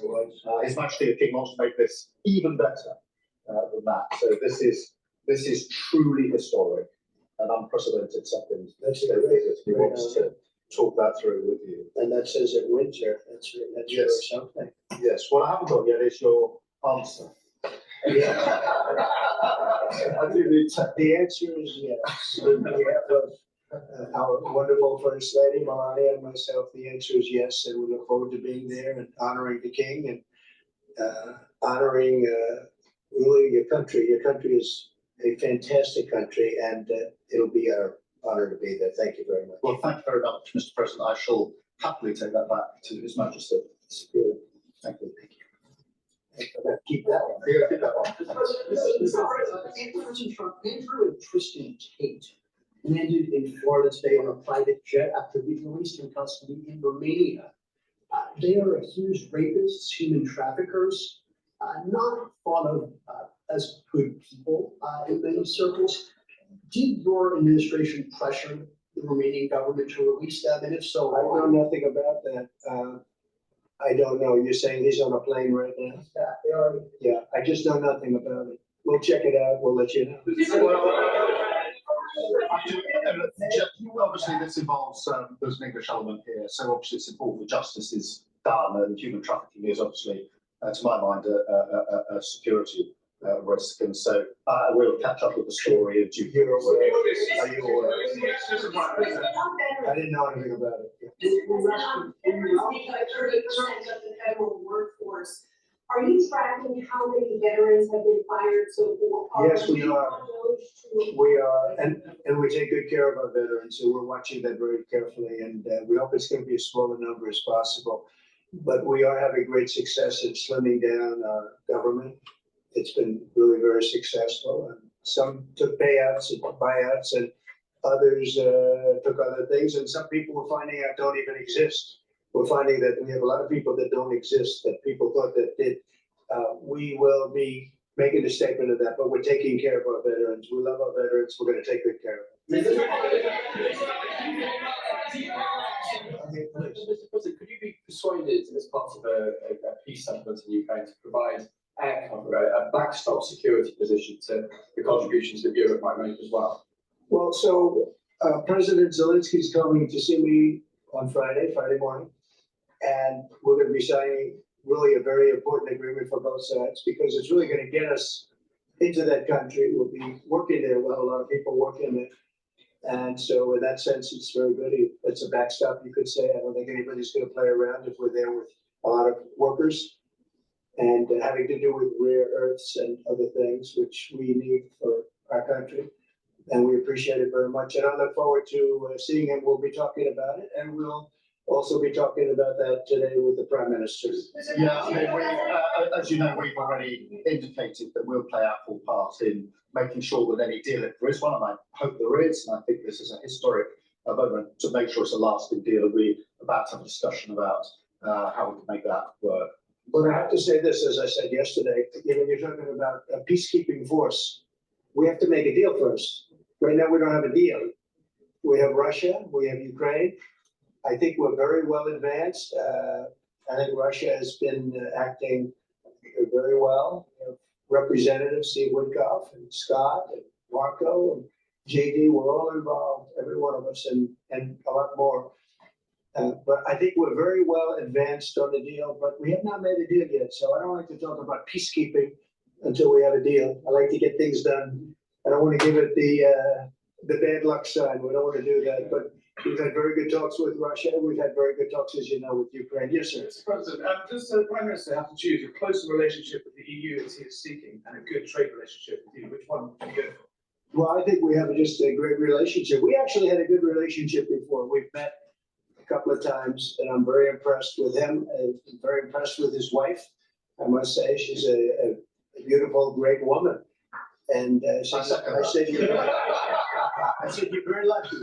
He's very lucky. And no, we've had a very good relationship. You worry about Britain potentially undoing some of the benefits of Brexit by seeking a closer tie with the EU, who you said was set up. No, I don't worry about that. I thought, frankly, what they did was the right thing at the time. I think that'll probably prove out over the centuries. They have a long time to go. But I think I predicted that was going to happen, and it did happen. And it'll work itself out. I think it's already worked itself out.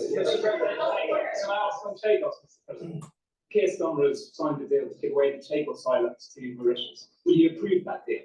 Well, we're going to have some discussions about that very soon, and I have a feeling it's going to work out very well. They're talking about a very long-term, powerful lease, a very strong lease, about 140 years, actually. That's a long time. And I think we'll be inclined to go along with your country. Yeah, I think it's a little bit early. We have to be given the details, but it doesn't sound bad. Yeah, please. Mr. President, you obviously can do business with our Prime Minister, Keir Starmer. You said yesterday that the EU was constructed to screw the US when it comes to trade. What can our Prime Minister say to you to persuade you not to impose tariffs on the United Kingdom? Yeah, did I use the word that you said, that bad word? Well, I think that the EU, I've had problems with the EU because, and we're not talking about, we happen to have a great relationship with you, but we do have problems with the EU because they've tariffed us. They do it in the form of a VAT tax, which is about 20%, and many other taxes. They sue our companies. They sued Apple, got $16 or $17 billion. Which was, I think, totally a ridiculous decision. And they're suing Google for a lot of money. They're suing a lot of other companies. And we don't like the way they're treating our people now. We don't like the way they're treating our companies. They sell us cars. We don't sell them cars. They don't take our cars. They don't take much of our agriculture. And we have a deficit with them of about $350 billion. So I wouldn't say it's been such a great relationship personally, but other people did because it's politically correct to say that it's been good, but it hasn't been good. And we're going to change that. And we are going to have reciprocal tariffs. We're not going to have tariffs, we're going to have reciprocal. Whatever they charge us, we're going to charge them, which for many years, foolishly, I would have done that, but then all of a sudden we had COVID and we had other things to think about. So it took me a little while to get that on, but we had, in my first 4 years, we had the greatest economy in the history of, I think, the world, but certainly the history of our country. I think we're gonna have that again, but the EU was very, very tough on us from the standpoint of trade. Then you could take it a step further and go into NATO.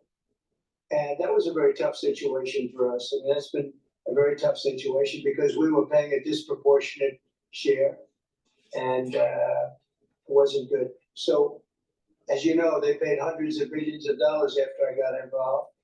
And they evened it out a little bit, but not very much. And then if you look at the war, we're in for $300 billion plus, and they're in for $100 billion. They get their money back, and now we'll get our money back also. But under Biden, you wouldn't have done that. Biden did a terrible job, I have to say. I hate to say that about somebody that sat here just before me, but he did a terrible, terrible job.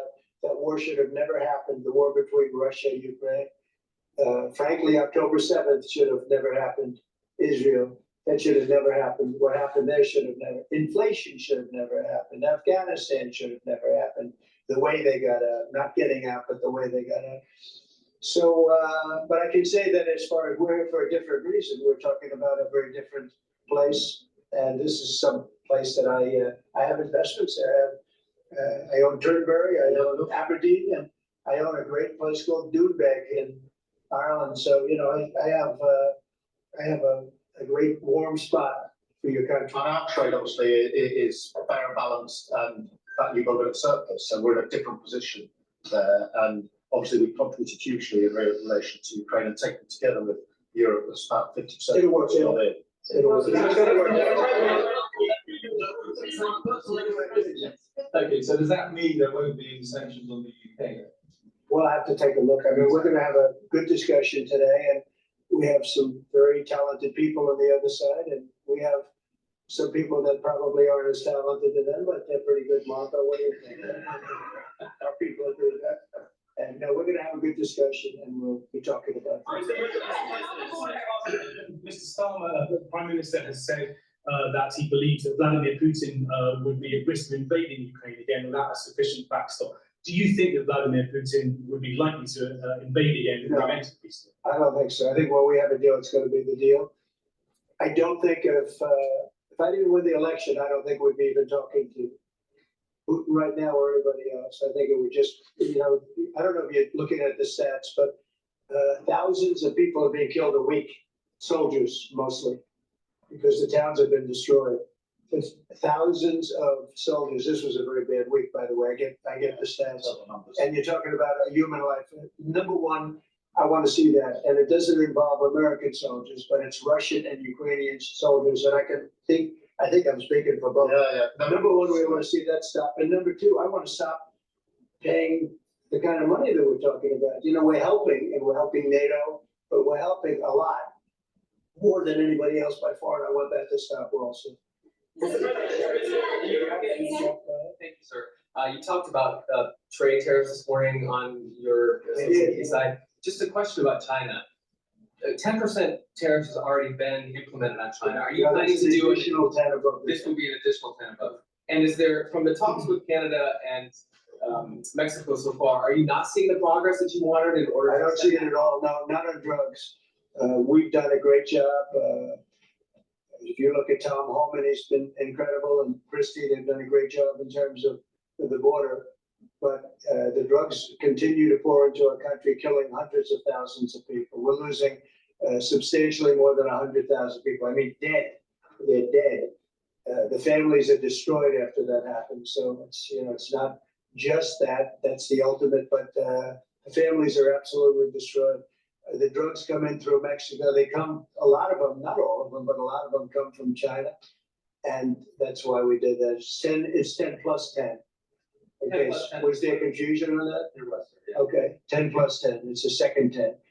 And I think you're going to see, eventually you're going to see drugs stopping, because the country should not be allowing those drugs to come into the United States of America. And we're not going to allow it to happen.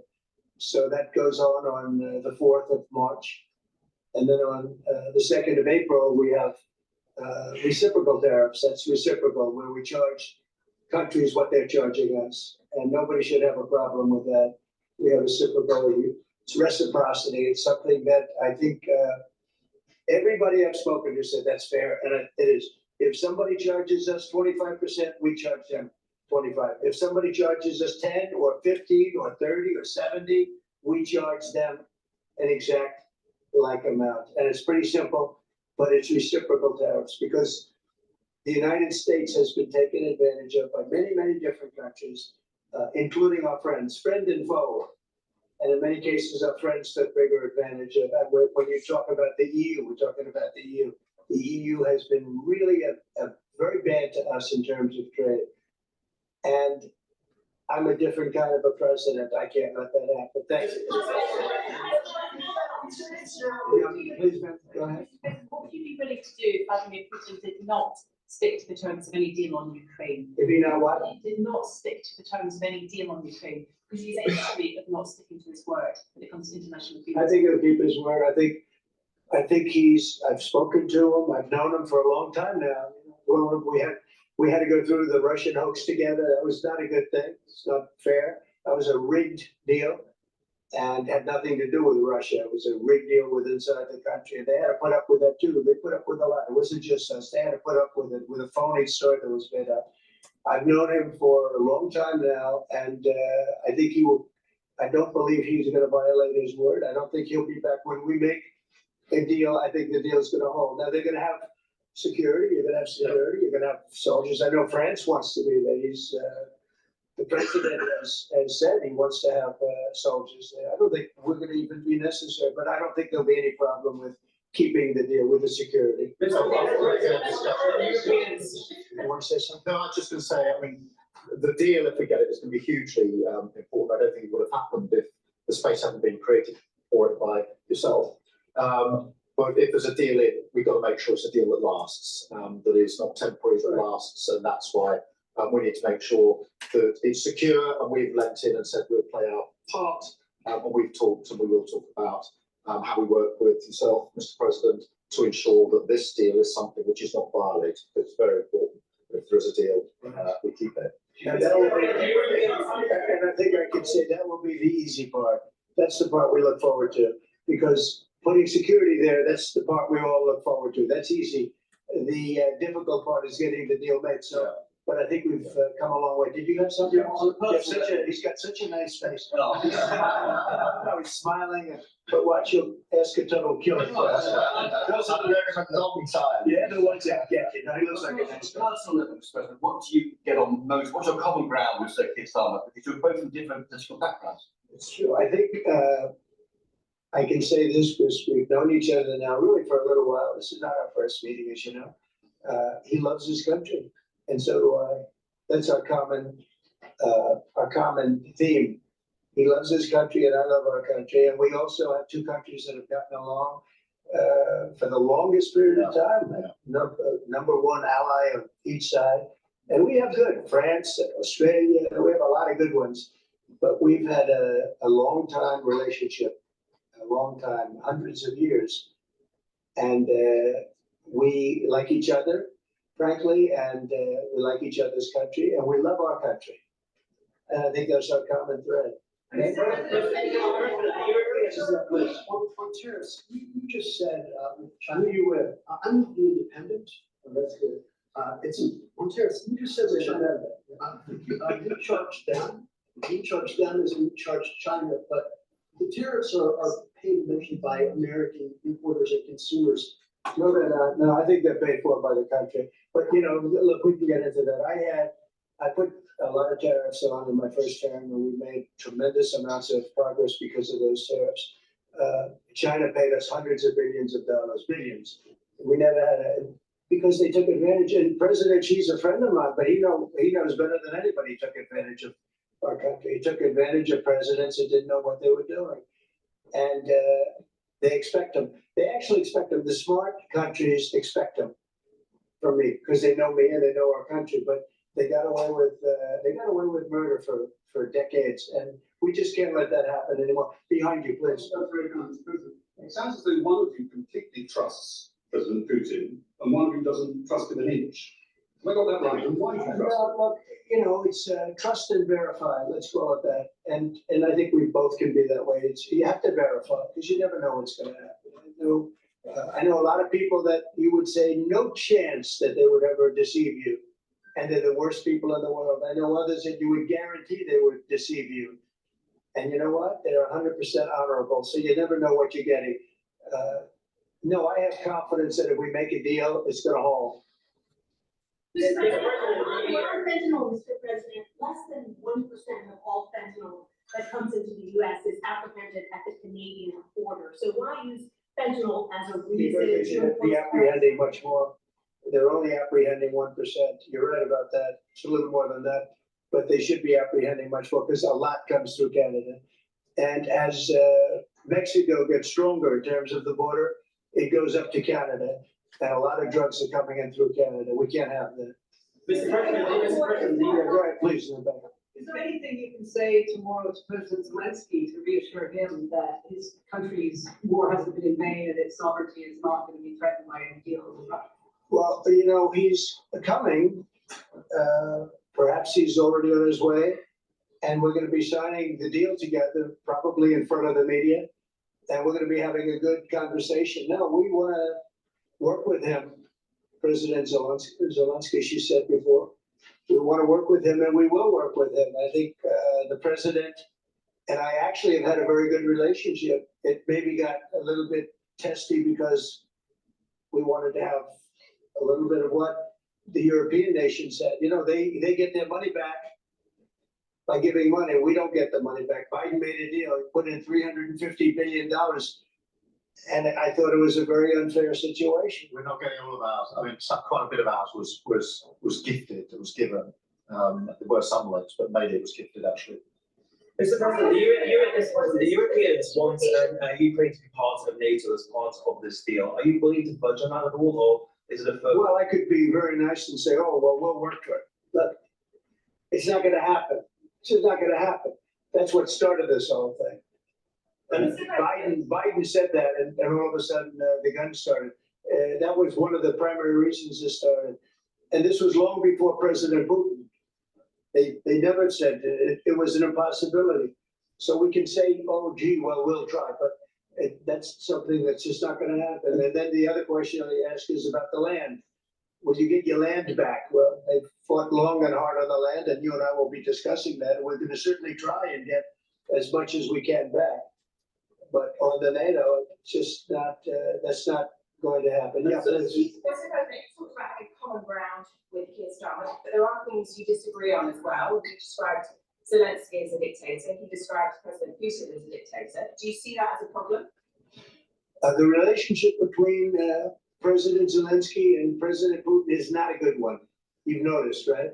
It's not a good one. It's not a good relationship. And we'll have to try and work something out. Sometimes that happens. I get along with both. I have a very good relationship with President Putin. I think I have a very good relationship with President Zelensky. And now we're doing the deal, and we're going to be in there. We're going to be actually in there, digging our hearts out. And hopefully, we need the rare earth, and we have some here, but we don't have enough. Our economy is very strong, and we need a lot of things that in some cases we don't have here. So I think we're going to have a very good relationship, but the relationship between them is not the best.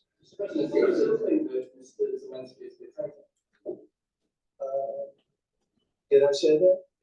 I can't believe I said that. Next question.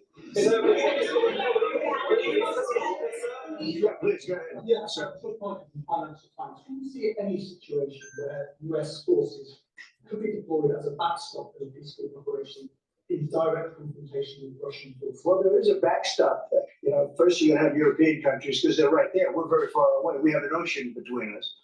But we want to make sure it works. So I don't know when you say backstop, you mean a backstop psychologically or militarily or what? But we are a backstop because we'll be over there. We'll be working in the country.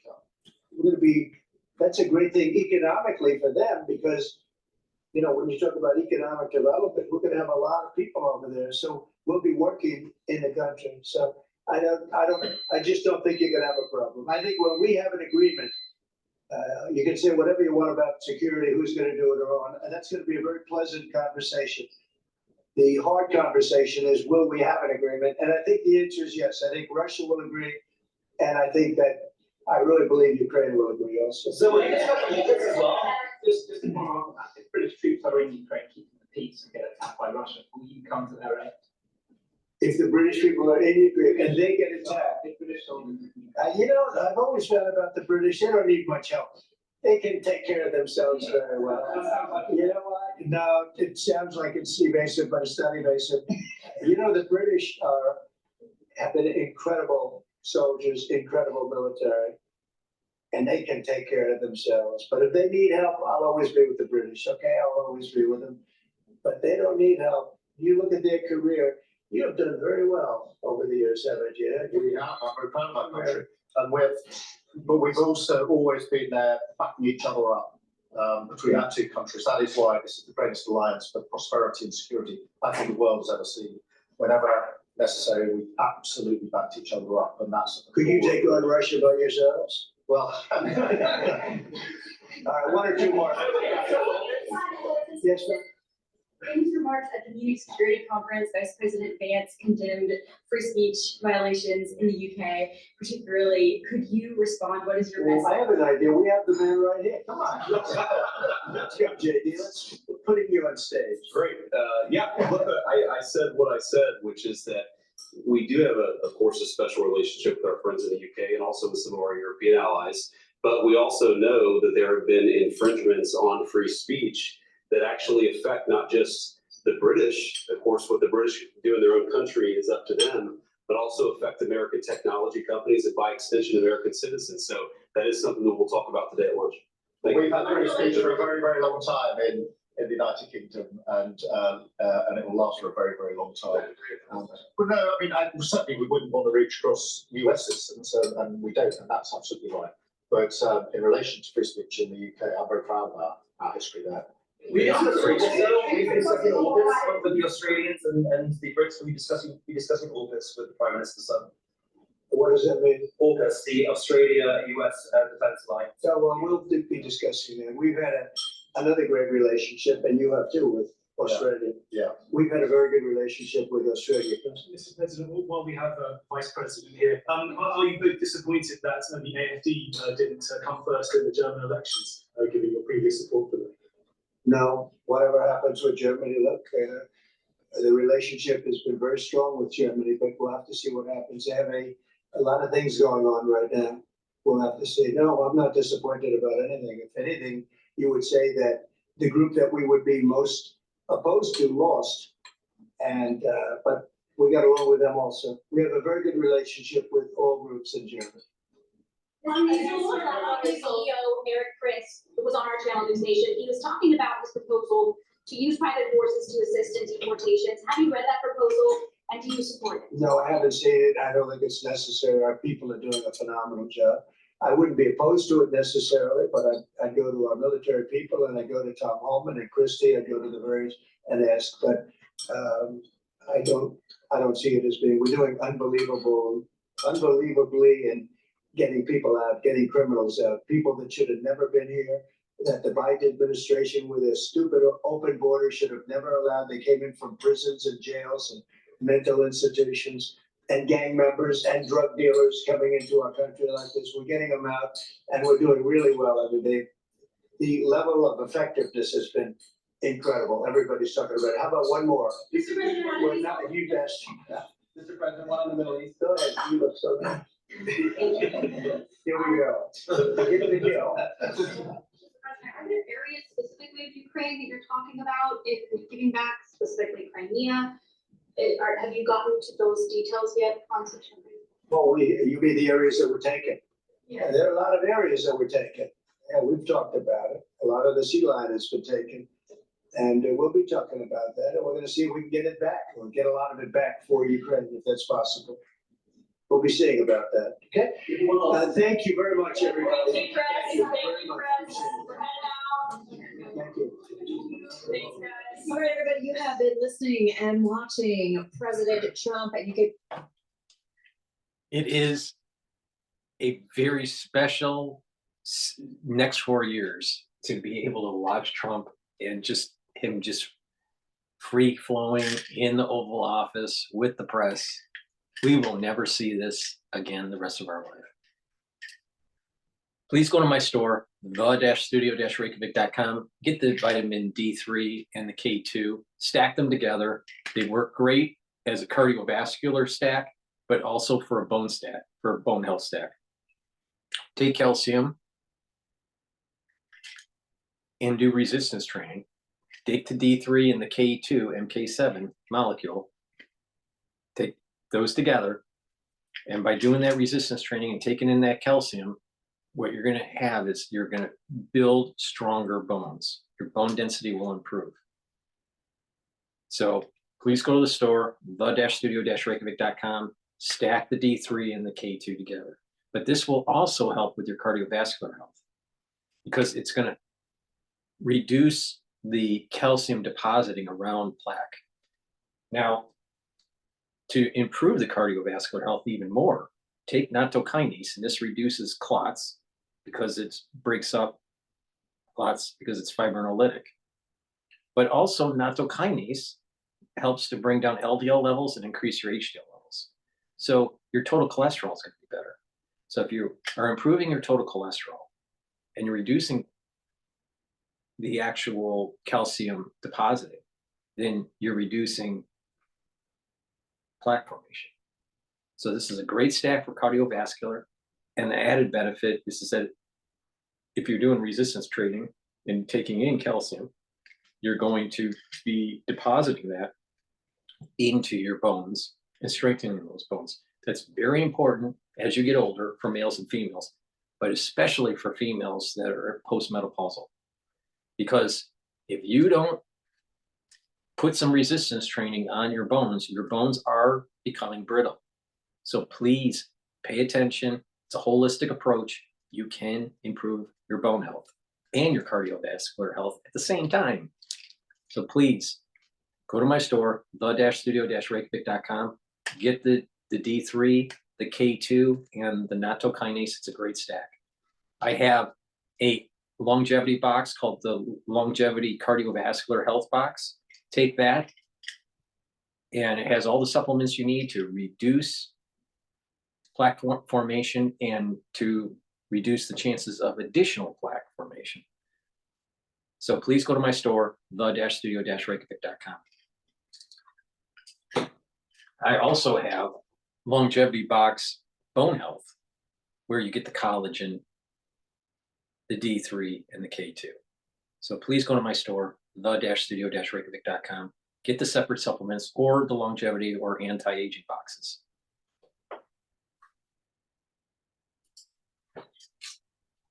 Are a bit different right now. Donald Trump, as we just heard, is expecting this is going to be a signing. President Zelensky has characterized this more as negotiations, suggesting that things aren't fully ironed out. So we need more clarity on that as well. Although the president did say, President Trump said, we will try to get as much land back for Ukraine. So the devil always in the details, and we'll see what ultimately happens Friday. Kaylee, thank you so much. Kaylee's gonna be back at 5 p.m. Wall Street time on Balance of Power, along with Joe Matthews. She is one of the co-hosts. All right, welcome everybody. It is Bloomberg Business Week for this Thursday, February 27th. Carol Masso along with Tim Stanovic. Let's get to the setup for us on this Thursday. News coming out of DC, Tim, but also stocks seem to be kind of just a little bit of a churn here. Yeah, kind of looking for direction. The S&P 500 going between gains and losses throughout the day, down about 0.1%. The Nasdaq down about 0.8%. Blame the mixed economic data, the tariff banks, the sell-off in the markets, influential mega caps. We're going to be talking about all that in just a minute. It's a full basket. All right, over the next hour, though, 60 minutes, we're going to get into Nvidia failing to impress. We're also going to get into U.S. economic growth, which actually seems to continue to impress and outperform. Plus, Amazon CEO Andy Jassy on the new Alexa chip curves and speaking to President Trump. All right, we're also going to get into the disastrous buyout that exposes the fuzzy math in private equity deals. It is the Bloomberg Big Take. First up, let's get to the trade that Tim laid out. Let's head on over to Charlie Powell. Hey, Charlie. Hi, thank you very much. Here's what's going on. The single stock you do want to know about Nvidia. Let's begin there because Nvidia shares now down by 4.1% after last night's earnings report. Dow Industrials, though, pushing higher. The Dow up by 221 points, up 0.5%. S&P 500 index down 9 now, down 0.2%. The Nasdaq Composite Index lower by 0.8%. 10-year 4.29%. The 2-year 4.09%. Gold down 1%, 28.86 the ounce. And West Texas Nvidia crude up 2.4%, 70.29 a barrel. So again, recapping, Nvidia down 4.4%, S&P down 0.2%.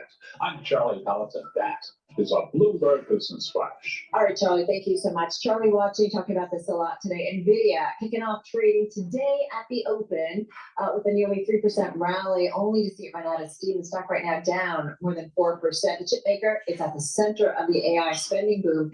Delivered good but not great quarterly numbers, disappointing investors accustomed to blowout results. Company also, Tim, warning that gross profit margins would be tighter than anticipated as it rushes to roll out a new chip design called Blackwell. It's something we talk about a lot with our own man, Deep Sink. We were all over the results last night, but we did want to follow up, especially as we've seen Nvidia shares trade all over the map since the company reported. Our go-to, Ian King, he's U.S. semiconductor and networking reporter for Bloomberg News. He joins us from our San Francisco bureau. Ian, Nvidia is still selling a lot of stuff. Is the disappointment playing out in the share price today about the lofty expectations that are still out there? Because we saw shares rally at first. Yeah, I mean, this is by any other company in the sector's standards, a fantastic report, and it's kind of where they would love to be. But by Nvidia standards, it's kind of great, but not fantastic, right? I mean, we're on a quarterly revenue run rate that was an annual run rate just a couple of years ago. So not a lot to complain about in terms of the numbers, other than to say that they're not as fantastically high increments as they used to be. I mean, CE's first quarter revenue, $43 billion, as you say, and by any other metric, or any other, kind of read. They do say plus or minus 2%, but get into a little bit more of their expectations with this one. And I do wonder, as a company in this AI cycle, is this kind of an expected lull or slowing of growth and maybe more pressure on margins, especially when so much of your business is in the handful of a few companies, big hyperscalers? One would expect that they get some deals on buying all of those chips. Yeah, I mean, you're pointing out a few of the key concerns that investors have, and there are others. And those were certainly brought into focus coming into this earnings report. But it was like, Denton Wang, the CEO, and his CFO, Colette Kress, had done their homework, and they basically shot down everything that people were worried about as part of their presentation. You saw the stock trade up actually after hours yesterday, and everybody was happy for a while. There's the ongoing concern about margins, but again, they were like, oh no, it's going to be okay eventually, don't worry about that. So there was really nothing to seize upon on a fundamental basis here. It's more a case of we're used to 1 billion, 2 billion blowouts, and we didn't get that. What about concern being put to rest when it comes to DeepSeek? This was the first report that we got from Nvidia since the DeepSeek mania kind of sent the stock lower. In fact, Nvidia not even recovering to where it was before that news came out. And did it put investor concern to rest there? Yeah, I mean, this was a classic performance by the CEO where, the concern is, we're going to move to cheaper gear. We're going to move to, we won't need the high-end stuff that Nvidia produces perhaps as much. And he flipped the script and said, look, what DeepSeek does is, it creates this enthusiasm and this flowering and this spreading of use of AI. And guess what? Our chips are the best of that. And he gave this elaborate technical explanation, as he tends to do, and sort of put that one, back in the box, and I think did what was a well-received explanation in dealing with that, and arguing why this actually helps us rather than hurts us. What about in terms of how, this too, right? We were all talking about, as we waited for the call, like what words would he use to describe the type of demand that's out there? He said, we will grow strongly in 2025. Demand for Blackwell is amazing. Like, was there any tea leaves or anything that you, for someone who really parses and goes through everything that would get out of this company, was there anything that you detected that said, oh, maybe this is, a different word, a different indication of maybe what demand is or what the business is right now? Yeah, I mean, the way I think that he addressed that was to say, look, I'm happier now than I was 3 months ago. That's the answer to your question. People were picking away at what he'd said, which adjective was he using and how did that compare to what he'd previously used. But he sort of said, look, now I'm happier than I was. A last thought about Nvidia earnings, because I do want to get to something else, Ian, that I know is on your radar.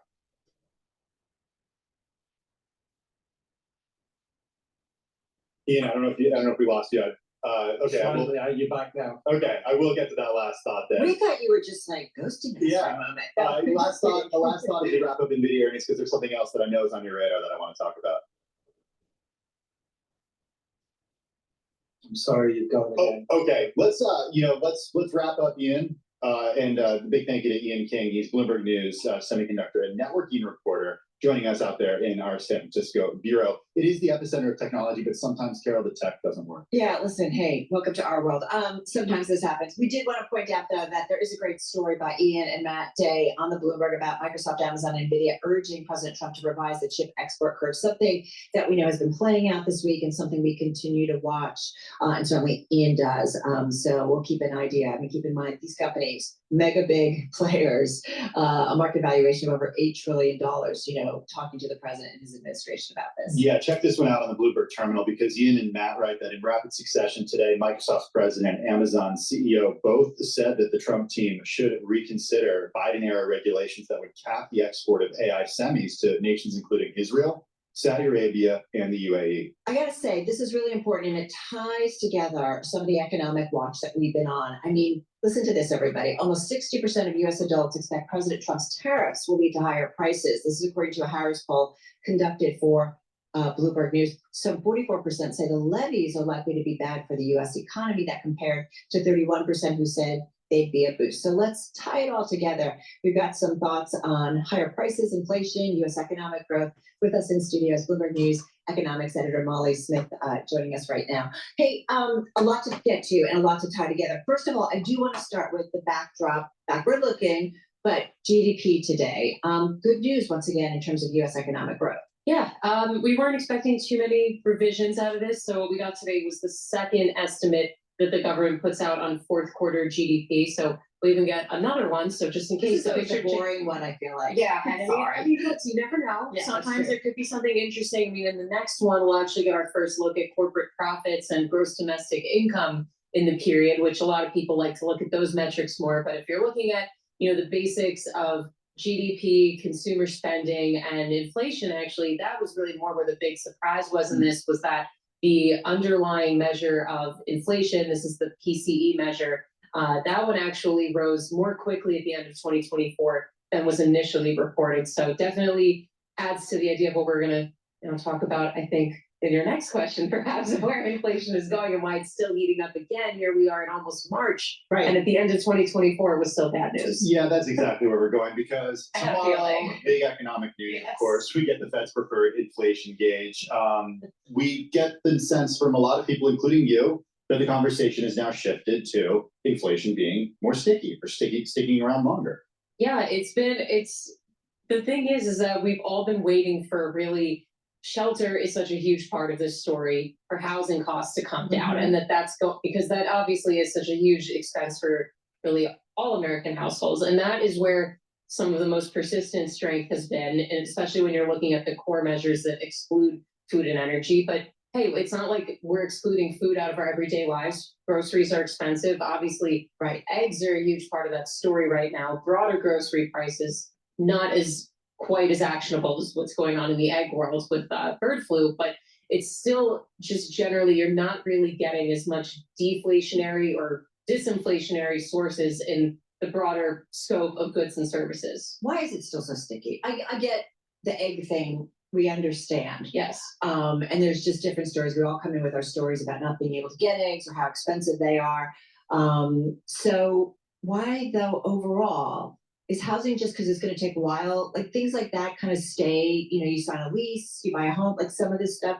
Housing is a very structural story, and that there's just going, even if we are able to, get, let's say rent growth really does come down and that prices are maybe better under control for whatever reason. Let's say your landlord is just kind and does not raise your rent by as much. There still is the structural shortage of housing in this country in so many areas. And there's actually a great story today out of our Texas Bureau about what's happening in Austin. Now there's this huge, a boom in construction in there and how that's really finally led some rent measures to really come down. Mm-hmm. And it really is a supply and demand story though across the economy that, housing is really, of course, the most pressured source of this. And with housing too, in particular, just because of how home prices and, migration patterns have pushed housing prices up over the years.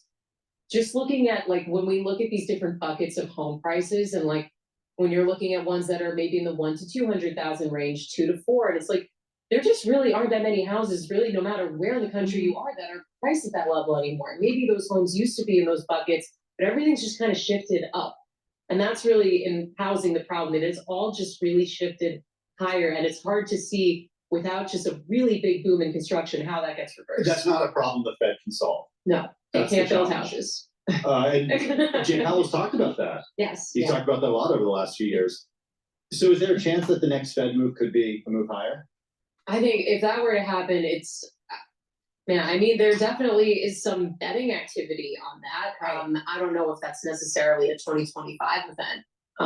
But that would be, there have to be some really more marked turns in what's happening in the inflation picture right now. The thing is that Fed officials still believe that inflation is on a downward trajectory. I mean, they of course acknowledge that right now it's been stalling out for several months and that this is not what they would like to be seeing, but I don't think the way that they're speaking about it, they are not getting the sense that inflation is generally reversing progress. But that is, I think, right now the idea is that is in danger of happening. Yeah, it's just kind of interesting because I think about it, if interest rates come down, people can buy houses, then there's still more demand for things, and then that puts pressure on, I don't know, goods and then like it just feels like we're in this really kind of rough little cycle right now. It's just hard In to terms of see where inflationary disinflation pressures. would come from next right now, Right. especially with tariffs on the horizon and like what that will be meaning for the goods picture, because goods right now is compared to services, that's really more where disinflation has happened when you're just buying physical stuff. Services have generally been what's been more the persistent source of inflation, housing, of course, being part of that. So if economic growth slows down, could we assume that inflation will come down, or that's not a guarantee? Definitely not a guarantee. Okay. Because that's really more the big concern that I hear coming up more and more is seeing that stagflation word. I know I hate to say it on the air, it makes it kind of more real, but but I'm hearing definitely more of that. All right, good stuff. Glad we could talk to you, and don't forget we've got that important inflation print right tomorrow morning. Please go to my store, the-studio-reykjavik.com. Get the zeolite. This helps to detoxify your body from heavy metals, toxins, and chemicals. Make sure you filter your water. Make sure you reduce your exposure to processed foods and clean your environment around you, like your garage, in your basement. Make sure that these harmful chemicals are not in your presence, because these chemicals will disrupt your immune system and your endocrine system and make you older, right? For sure. So you want to detoxify that out of your body. Also, forever chemicals can be detoxified out of your body, but it takes a lot more effort. So zeolite you can take every day. Take 2 drops underneath your tongue, small drops. Drink filtered water. Do that every day throughout the year. Some people prefer to do a more intense detox once or twice a year. Take 4 to 5 drops underneath your tongue, small drops. Drink the filtered water every day until the bottle's done, and do that once or twice a year. Please go to my store, the-studio-reykjavik.com. Get the heavy metals, toxins, and chemicals out of your body. Zeolite will bind to them, and it'll allow you to excrete them out through your urine in 6 to 8 hours. Please go to my store, get the zeolite, and detoxify your body daily.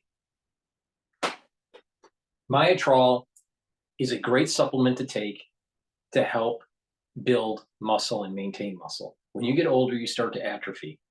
Myotrol will help with the gene expression to build muscle and to maintain muscle and improve your mitochondrial health. You can stack it with gladiator barley, and you do resistance training, and this is a great way to gain muscle. You can do this if you're an athlete or even if you're older, all right? And you just want to reverse the atrophy. This is a great stack. Please go to my store, get the Myotrol, get the gladiator barley. This is a high density protein, and you take about a half a scoop to a scoop a day.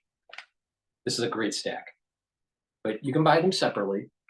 Myotrol will help with the gene expression to build muscle and to maintain muscle. So please go to my store, the-studio-reykjavik.com, and get the Myotrol. Take it, do the resistance training, and build muscle. And lastly, collagen. Collagen is a great way to improve your bones, your joints, your ligaments, your tendons, your skin, your hair, your nails. It has an amino acid profile shown on the screen here. You can look at the label on my website. Take this high quality collagen, not the crap the cheaper crap that people get at the store. This is very high quality collagen. And you get a big scoop or take it once a day. You can mix it with soft foods like hummus and yogurt. Drink it with filtered water. And mix it with filtered water. Some people mix it with milk or a smoothie, but take it every day. And this will improve your joints and your bones, your skin, your hair, your nails. Do resistance training to strengthen those joints and to strengthen that musculature and help build up bone density. Like I said, taking collagen with D3 and K2 in my longevity bone box is a great way with resistance training to build bone density. So if you want to, help with that bone density, especially if you're postmenopausal, that's a great way to do it. All right. So take a look at that longevity bone box and take that every day and boom, do some resistance training and strengthen those bones. But take the collagen. It's a great dual purpose product. Helps your skin, helps your bones, helps your muscles. Please go to my store, the-studio-reykjavik.com. Use discount 5 and get $5 off. Here in the US is doing. Just think about Stargate. This is what Sam Altman's been out there trying to say time and time again. Bring me the infrastructure. Interestingly, Amazon not part of Stargate, but ultimately they're still saying we're committing the money to be able to bring us these sorts of resources. And he thinks in the next few years, you'll see those ironed out in a power perspective. Can we play a little bit of the interview? Yeah, because what I think is so interesting is I also asked him about, what about the issues of selling chips outside of the US? Remember, we've got Nvidia limited to potentially China, but also its own allies, the so-called AI diffusion rule. Here's what we had to say about that. I don't know how this administration feels about it, but I would say that we share the concern that it has limitations on certain countries who are natural allies of the US, who just to be able to do their business and those companies to be able to get done what they want to get done on top of these technology infrastructure platforms like AWS, they're going to need more chips. And so I think if we don't do it, we're going to basically give up that business. So there you have it, Andy Jassy. Yeah. Jinx. Jinx. I mean, Jassy, you say that. Across in the 3 hours that you're together.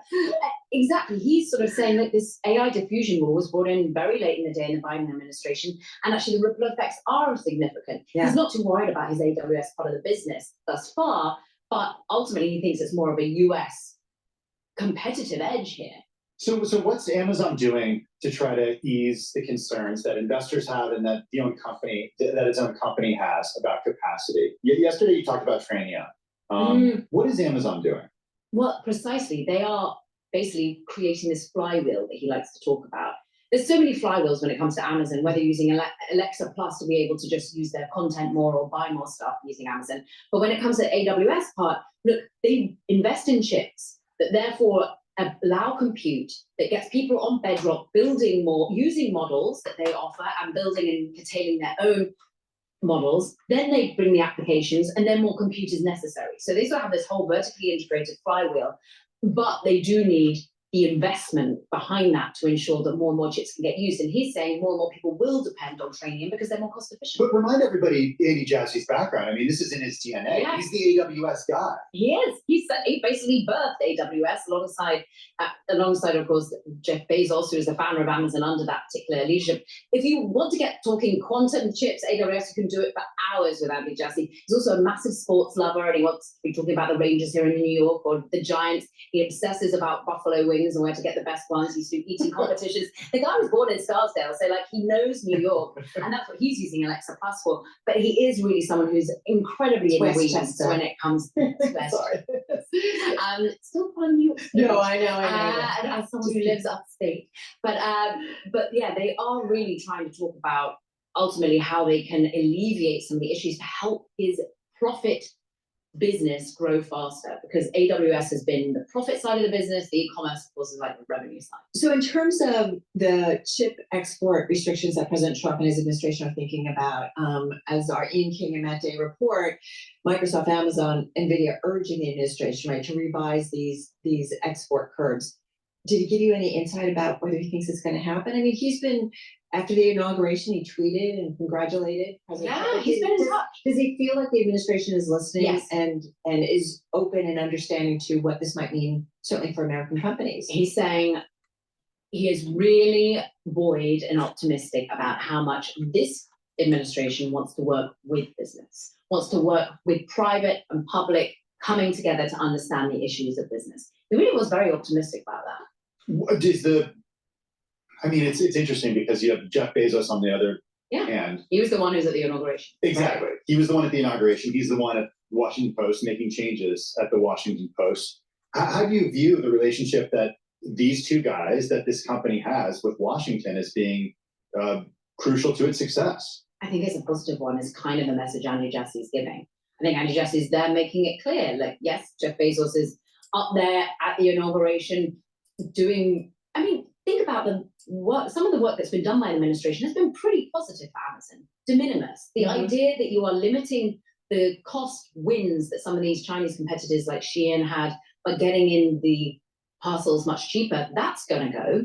That's definitely in Amazon's favor, even though if it's going to knock the fact that they have third-party sellers who are indeed Chinese and some of their goods come that way. But this is not a net negative for Amazon more broadly, I think. So he's trying to get the message out there that he is speaking and they are listening. I mean, he's just off to DC. Right? Do you think it's a better relationship than they had during the first Trump administration? It was a little rocky toward the end. There's this lawsuit about a government contract. I think every company is totally thinking of this next administration in a different way. Just think about the relationship that Zuckerberg had with Trump 1.0 and what he does have now. I think everyone realizes that you need to be there, you need to be talking to them, and deals will get done. And they're willing to invest and make American exceptionalism live on. Just think about the quantum breakthrough. These are long-term bets that companies have to continue to reinvest in, and they have to get the talent from the US, and they have to get some of the overall technology from the US. He sounds like he's really upbeat. And I think that Amazon's one of those companies, right? Great read on the consumer, great read on the AI trade and investment. Like, these are things that are so important to the market environment, to the overall economic environment. It sounds like he was pretty upbeat. Yeah, I do feel that way. I don't think he's sweating out the issue that, are we about to have a peak investment cycle, that the AI euphoria is about to end. That is not his viewpoint. They are bringing generative AI into every single part of their business. And he said, look, yeah, there's going to be some people who are ultimately disillusioned, is the way he put it, about generative AI and about the run rate in which it affects all of our lives. But it is here to stay, and it is going to change the way in which we interact with his products and interact with his business more broadly. Remember, he's also, they're trying to make things ever more frugal, ever more efficient, and he's still having to strip out layers of people. I think if we can get an AI agent to come and fix an oven, as he said, then that's a win. Maybe not doing your dishes yet. Plumbing, electrical. Yeah, this is what I need. That's not happening yet. It's not happening yet. See, the bigger problem is why do we need to have computers to try to fix things because we don't understand how they work? See, the problem is that there's not enough engineers in our society. See, we have too many lawyers, too many finance people, too many people that are coders. We don't have people that actually know how stuff works, how to build stuff, how to make stuff, how to engineer stuff. It's because we have a society that's not very good at mathematics and creativity. That's the problem. It's too litigious of a society, too many people going into law and too many people going into finance. Please go to my store, the-studio-reykjavik.com, and get the ubiquinol. Ubiquinol is the most bioavailable form of CoQ10 that you can buy. Ubiquinol soaks up free radicals because it's an antioxidant. Ubiquinol will help with your mitochondrial health, and ubiquinol will improve the health and protection of your neurons. Please go to my store, the-studio-reykjavik.com. Take ubiquinol every day if you're 40 years old or older. You have to take this, all right? Protect your neurons. It's very, very, very important. NAD plus is something that I've added to my stack. This helps to boost up energy levels, detoxify your liver and your kidneys, and NAD plus helps to repair DNA damage, cellular DNA and mitochondrial DNA. So by boosting up those energy levels, protecting your neurons, and repairing DNA, this is a great supplement to take, and it stacks well with resveratrol, C60, ubiquinol. Please go to my store, the-studio-reykjavik.com. Get the NAD plus, very important. And since we've been talking about resveratrol is something that I've been taking for decades. It stacks really well with NAD plus, ubiquinol, C60. It's an antioxidant, so it's going to soak up free radicals. It also helps with mitochondrial health, so it's going to boost up energy levels. And resveratrol helps to get rid of cells that are in senescence. Get rid of those cells that have a bunch of garbage. So please go to my store, the-studio-reykjavik.com, get resveratrol. And guess what? Resveratrol will stack really well with these other supplements that I'm talking about that are antioxidants.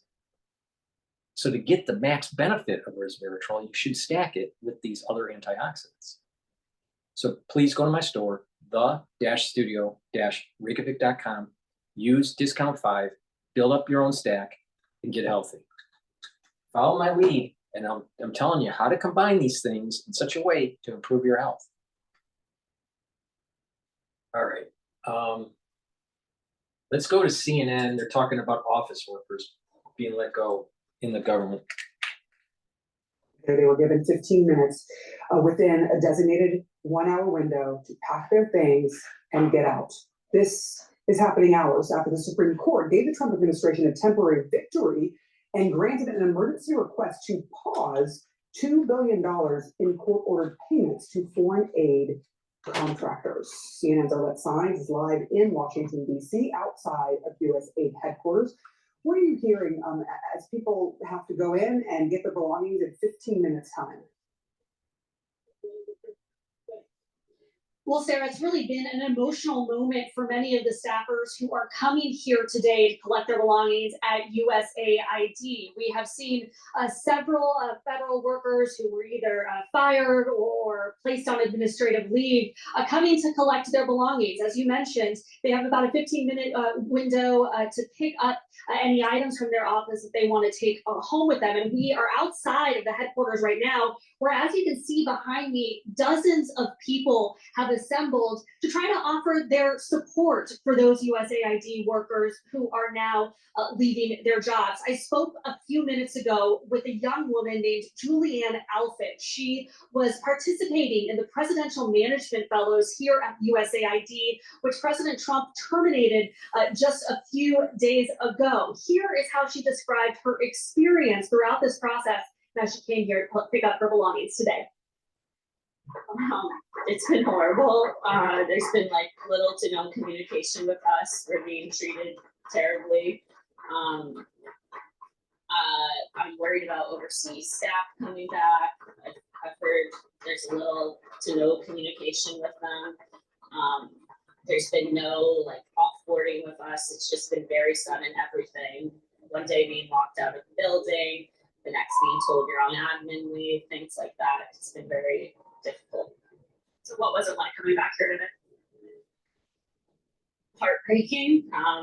Walking in the building and seeing all the pictures of our projects being taken down.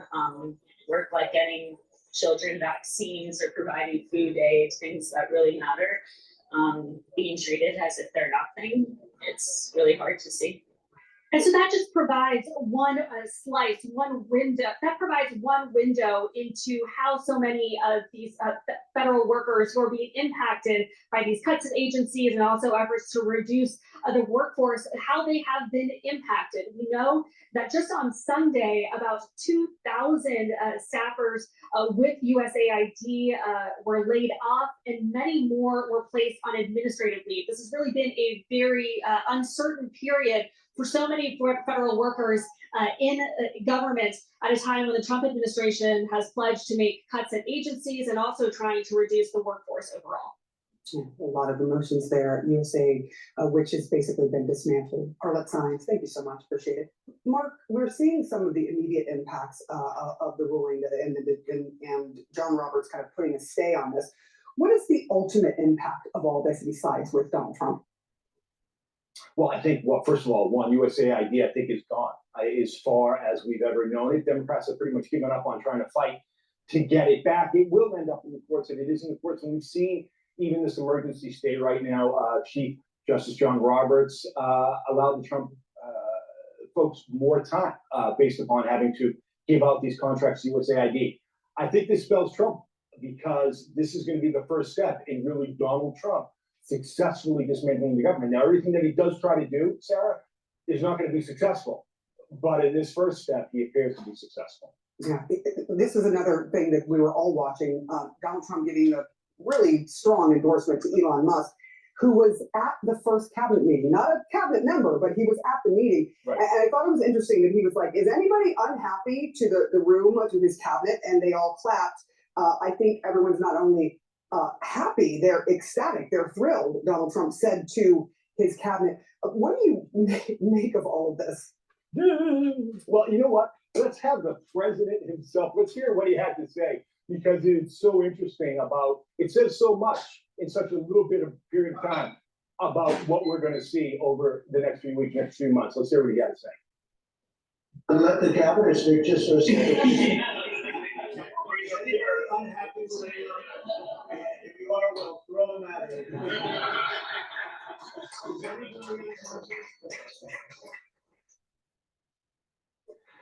Look at them all just clapping and smiling and thinking to themselves, Sarah, we better get on board. You know, it's very interesting. Donald Trump not only issues directions through social media, he also issues his threat to his own people in public, and that's clearly what we saw yesterday. It clearly is, and it did feel a tiny bit awkward, or a lot awkward, when he made some of those statements and sort of they had to respond to it. Meantime, we're seeing these town halls where people are really unhappy with some of what Elon Musk has done. All right, Mark Preston, it's always a pleasure to have you on. Thank you so much. I appreciate it. Okay. And Johnson, just right off of that, Republican members of Congress are increasingly facing backlash over Elon Musk and the DOGE cuts. In Virginia, voters protested at some mobile office hours for Republican Congressman Ron Whitman. The staffer usually leads these sessions, but constituents, they showed up, they wanted to hear from the congressman himself. Instead, they heard from a government worker, a former government employee, who also wanted some answers from the congressman. These mass terminations without any assessment of the American people's needs will end up costing taxpayers more money. Disrupting the services. You want to know why no one's at the Social Security office? They're firing people. People there accused the Republican congressman of hiding from his constituents. Here is then what the Republican House Speaker Mike Johnson had to say last night about all of this blowback. The videos you saw of the town halls were for paid protesters in many of those places. These are Democrats who went to the events early and filled up the seats. If the videos had panned, You can't argue they were all paid protesters, though, Mr. Speaker. What Republican acknowledged they were his constituents? One Republican acknowledged they were his constituents. First of all, he said many were, not all. Let's rewind that. This is the problem with CNN, is that they always misrepresent the people. Look at how Speaker Mike Johnson had to say last night about all of this blowback. The videos you saw of the town halls were for paid protesters in many of those places. These are Democrats. Paid protesters in many of those places. He didn't say all. If the videos have You panned can't argue outside they the were all building, paid protesters, though. Mr. He didn't say that. See, this is the problem with CNN, right there, right exact. This is the problem with her. This is that she takes something that someone says and then expands it out and takes it out of context. And this is all happening within 30 seconds. She's bull. She's such a. She is. now it's I wish CNN would fire her okay, ass. but they had Democrats come and fill the seats early. Joining us right now is Democratic Congressman Jason Crow from Colorado. Congressman, it's good to see you. The House Speaker, he's really there seeming to dismiss this blowback. We've seen no evidence that, one, people were paid, and two, Democrats can be Republican members of Congress constituents as well. You have Republicans in your district. I have seen examples of people attending these events saying that they're lifelong Republicans and live in those districts. What is your reaction to what seems to be Johnson's shoulder shrug response to this? Well, let's first of all compare the images here. You just showed a video of the first cabinet meeting, and they were laughing and patting each other on the back and clapping, as if everything is fine. They're taking their victory lap.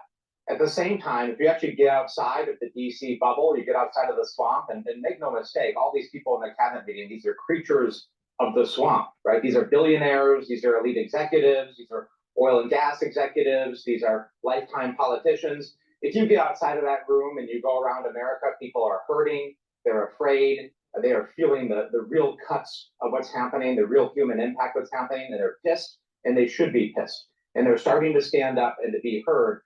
And my Republican colleagues can certainly ignore them, but they are not going away. I mean, you wrote about this yesterday. It grabbed my attention. You said the lesson from tough town halls isn't to run away. You said, I'm hosting a town hall tomorrow, meeting today, because my constituents have a right to know where I stand and what I'm doing to advocate for them. I mean, what are you hearing from your constituents, and what do you expect to hear from them today? Yeah, that's right. Showing up and listening is fundamental to the job. It is the most basic element of the job. The people you represent have a right to know what you're doing, where you stand, the votes you're taking, and for you to stand in front of them and to be accountable for that. And they may not always agree with you, but they have a right to know that. If I do a town hall and I have a very mixed district, a lot of Republicans, I'm the first Democrat ever to hold my seat in Congress. But I'll show up and I'll have Republicans to say, you know what?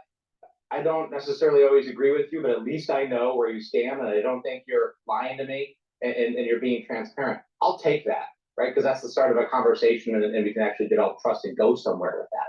So obviously we need more than that. If the Republicans are going to shut that out and refuse to listen, there will be consequences to that sooner, probably rather than later. They need to show up and need to hear the pain and suffering that their policies are going to inflict on their constituents.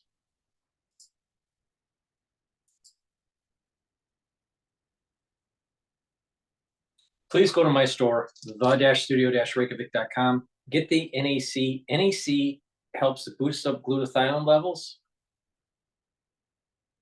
Also helps to detoxify your liver and your kidney. And it's going to help to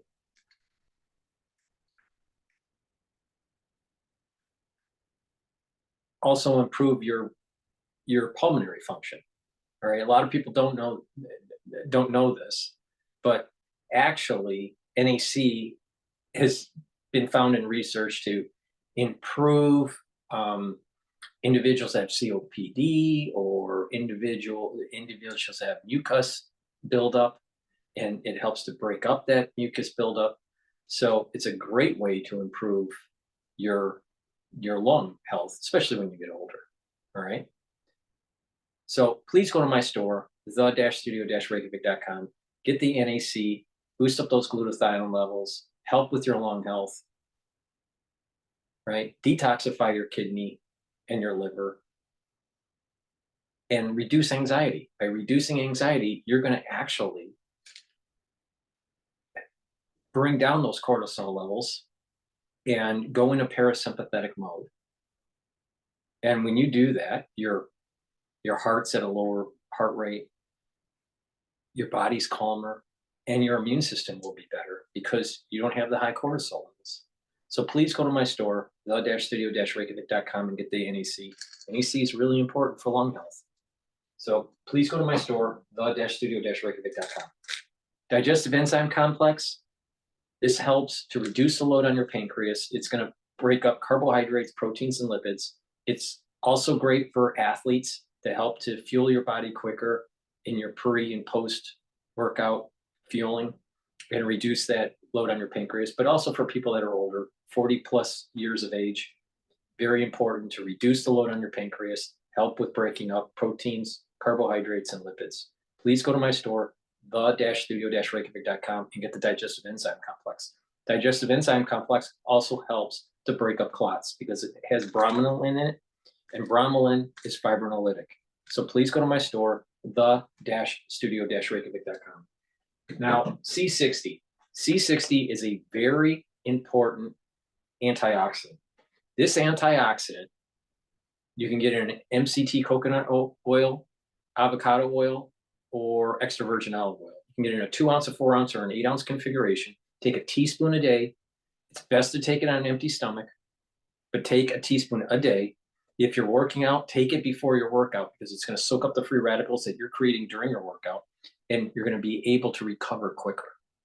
In addition, C60, as it's soaking up those free radicals, it's going to help the health of the mitochondria. That means you're going to have more energy and healthier mitochondria.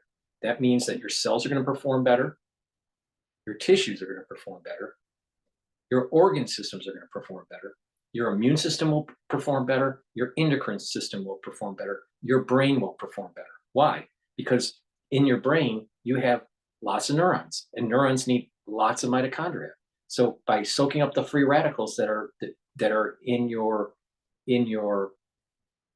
being produced in your neuron, when you soak up those free radicals, you're improving the mitochondrial health, and you're going to have more ATP. So what's going to happen is you're producing more neurotransmitters, and they're releasing from the neuron, the presynaptic neuron. And when you have more firing, then you're going to have neuroplasticity, positive neuroplasticity. With positive neuroplasticity, you're going to think quicker, you're going to have better memory, you're going to have more energy, you're going to have a better mental acuity. So please go to my store, the-studio-reykjavik.com, get the C60 and MCT coconut oil, avocado oil, or extra virgin olive oil in a 2 ounce, a 4 ounce, or an 8 ounce configuration. If you buy it in a higher ounce configuration, it's actually cheaper for you per ounce. So please go to my store, the-studio-reykjavik.com, get the C60, take a teaspoon a day, take it every day. And what you're going to notice is that you're aging slower, you're soaking up the free radicals, and your tissues in your organ systems are going to perform better. Please go to my store, the-studio-reykjavik.com. It's the-studio-reykjavik.com.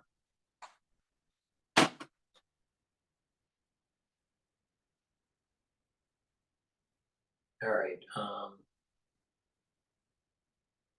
Pam Bondi drops DEI lawsuit against police fire departments. I don't know what's going on there. Shannon Bream is with me now. All right, Shannon, how do you think our president looks on the world stage after less than 40 days in office? Stu, he is calling the shots. I think that is fair to say. Remember, after he'd been elected, but before he even took office, he went to that gathering at Notre Dame, and we saw a world leader, one after another, coming up, gripping, grinning, looking like they wanted to be in his good graces. And since he's gotten into the White House, as you said, it's sort of on steroids. One foreign visit after another, one deal after another, a lot of negotiating, some of it public, some of it private. And I think that the world knows there's a new sheriff in town. He plays by different rules, and they've got to come to the game. Shannon, Attorney General Pam Bondi has dismissed all DEI lawsuits involving police officers and firefighters. She says the Biden administration unjustly targeted departments for using aptitude tests to screen candidates. Bondi said, American communities deserve firefighters and police officers to be chosen for their skills and dedication to public safety, not to meet DEI quotas. So, is DEI officially dead? Well, listen, when it comes to what the Justice Department is going to do with regard to all of these fire and police departments, she said, listen, if there's a standardized test here that weeds out people And you gotta say that it's based solely on skill or a physical test, those kinds of things. We should want our public servants who are willing to serve, who are willing to put themselves in the line of danger, to be the most physically fit, the most prepared and familiar with all the things that they need to know to do that. So she said, no more lawsuits for that. Communities want to be protected. They want to be safe. And we want to honor the people who do these tests, who go through the legwork. They score well. Don't penalize them because they're not part of a specific group and you're trying to hit quotas. The lawsuits are gone. I need you to explain something. The Supreme Court seems likely to side with an Ohio woman in a reverse discrimination case. She claims she was treated unfairly at work because she's straight. What would that ruling mean for the general public? Well, here's what's been happening, Stu, is that if you are part of what is considered a majority group, you don't need special protections, as has been recognized in the past. In this case, this woman says she's heterosexual. She was passed over for promotion. The job was given to. There is a breaking news about the Pope requesting the meeting of the cardinals. I think it's called a consistory, and they're going to meet at the Vatican. The last time that they did this, or supposedly this is,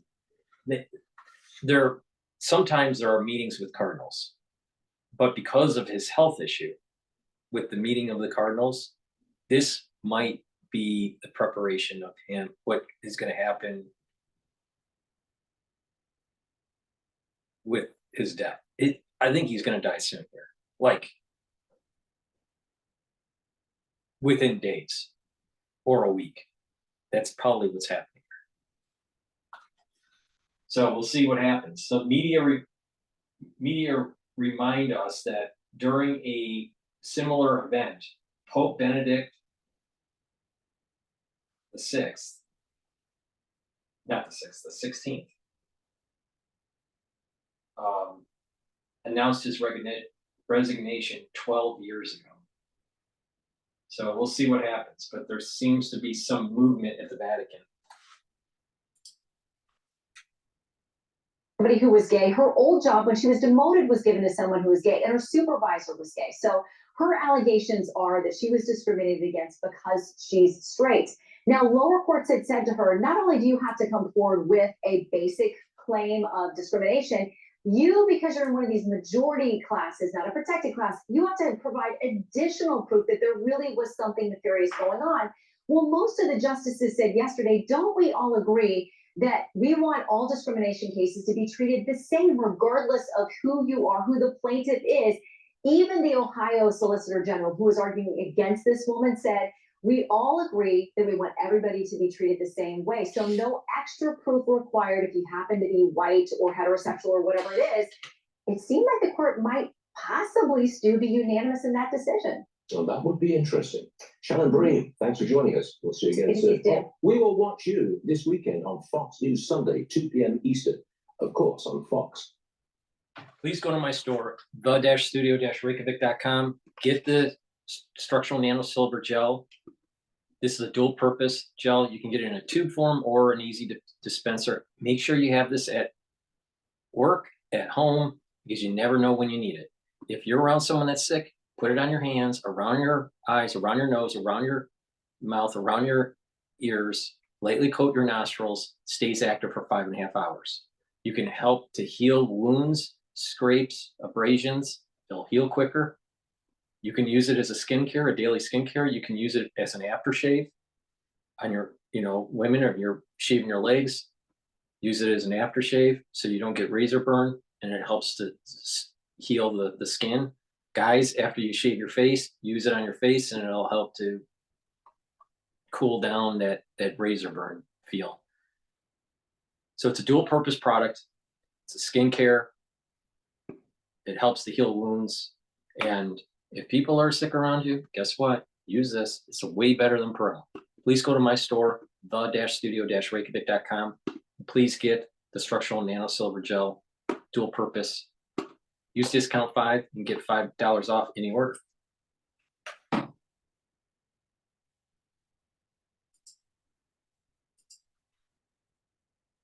of the session. So we have seen markets take a bit of a leg down here, and some pressure. There's a lot of things coming at investors once again. Again, it's some of the stuff we just talked about with Laura, rather, in terms of tariffs. You know, is it more tariffs? Is it sooner? Is it later? So looking for some clarification. But that is certainly worrying investors, companies, and consumers alike. Hey, coming up next on Bloomberg Business, we're going to be sticking with us on YouTube or Bloomberg Radio. We're going to be joined by retired U.S. Army Lieutenant Colonel Alexander Vindman. He's got a new book out, and we're certainly going to be talking about the latest with Russia and Ukraine. You're listening to it and watching Bloomberg Business. Take it close is up next. All right. While we're waiting for them to cycle back, please go to my store, the-studio-reykjavik.com, and get the Boomer Boost. Boomer Boost is a powder that has 68 nutrients. It targets several different systems, such as your muscles and your strength, your cardiovascular health, your brain health. It boosts up your energy levels and your metabolism. It has 68 ingredients in it. It has a pantheon of compounds here that help to boost up your health. Now, there's a big scooper, you take it every day. All right. Now, you can mix it with soft foods like hummus or yogurt. You can mix it with filtered water. Some people mix it with milk and have a shake. But this is your meal, either for breakfast or for lunch. And what you'll notice is that you're going to lose weight. You're going to have a lot more energy throughout the day. Your energy will be burning throughout the day and not spike. You're going to sleep better. And you're just going to have that will to go and work out. You're just going to have just more vitality. I'm not joking. You will see these benefits that I'm talking about within 72 hours. Within 72 hours, you're going to start seeing the benefits. You take it every day. You take it for breakfast or for lunch. All right. You're going to lose weight. You're going to help to control your blood glucose levels. And if you're doing this holistic approach that I keep on telling everybody, doing cardio, doing some resistance training, doing balancing exercises and stretching exercises, you're going to be improving your overall health.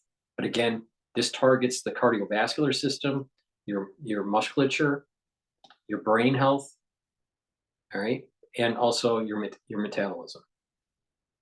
So it's a great way to get healthy. And if you do that every day, you're really going to see these improvements that I'm talking about, with slowing down the aging process and having more longevity, more vitality. All right. Now you can stack it also with the barley. Now you can take the barley separately with the Boomer Boost, or take them together. Now it's better that you take them together. Now you can get the heirloom barley or the gladiator barley. Heirloom barley detoxifies your body, brings down inflammation, so it's helping with your immune system, and also it's going to soak up free radicals by superoxide dismutase. It's a high density protein. You have a scooper in here, do a half or a full scoop per day. Gladiator barley get all the benefits in gladiator barley as you have with the heirloom barley, but it also helps with strength. So if you're doing resistance training, right, and you want to build muscle, you want to take the gladiator barley, all right? But if you're not so concerned about the strength side of things, take the heirloom barley. Now you can take them separately, but if you stack it with the Boomer Boost, it's supercharged, all right? Again, if you're stacking it, you take it for your lunch or your breakfast, mix it with soft foods, filtered water. Some people mix it with milk or a smoothie, right? That's your breakfast or your lunch. And what's going to happen is you're going to be able to control your A1C levels. So you're controlling borderline diabetes or diabetes. And for most people, because most people they're not type 1, they're type 2. But the point here is that you can bring down your A1C numbers, and you're boosting up your energy levels. And this high density protein here, all right, is going to help to build muscle. Now, you can take the heirloom barley with the Boomer Boost and get all the benefits that you would be getting with the Gladiator barley minus the strength. Now, if you are an athlete, your best combo is taking the Boomer Boost and the Gladiator barley and doing the resistance training, and you're going to recover quicker, and you're going to have all the nutrients you need to fuel your body for that athletic performance. You can use this as a pre or post fueling for your workout. All right. Now, the highest quality athletic stack to do is the Boomer Boost, the Gladiator barley, the Myotrol with the collagen. And when you do all that together, the collagen, the Boomer Boost, the Gladiator barley with the Myotrol, you're going to be able to really get all the ingredients you need to fuel your body for that athletic performance and to heal the body quickly so you recover quickly and soak up those free radicals. All right, so you're getting all the nutrients you need. You're getting the high density protein, very high quality high density protein, because there's high density protein that's low quality. This is high quality high density protein. And the collagen to help with your joints, your bone health, and your muscles. And then the Myotrol helps with gene expression to build muscle and to maintain the muscle. So that's like a super stack if you're athletic, all right? But you can take these separately. But again, by stacking it the way I'm telling you, you're going to get like supercharged benefits. So go to my store, get the Boomer Boost, the Gladiator barley, or the heirloom barley at the-studio-reykjavik.com. Use discount 5 and you get $5 off. Now you can go and get my longevity box, my longevity boost box. All right. You get Boomer Boost and your choice of heirloom barley or Gladiator barley. All right. And that box, that longevity boost box, is at a discount, and you can add an additional discount of $5 by using discount 5 on top of it. So you can buy these separately, it's up to you, or you can buy them in the longevity box and you get a discount, built-in discount. I want you to be taking these products, because if you take these products like the Boomer Boost and the Gladiator and you stack it like I'm telling you, you're literally going to see major improvements in your health within 72 hours. I'm not joking. So get healthy, work out, follow this holistic program that I'm talking about, and all these different supplements and how to stack them. And you are literally going to slow down your age. Please go to my store, the-studio-reykjavik.com.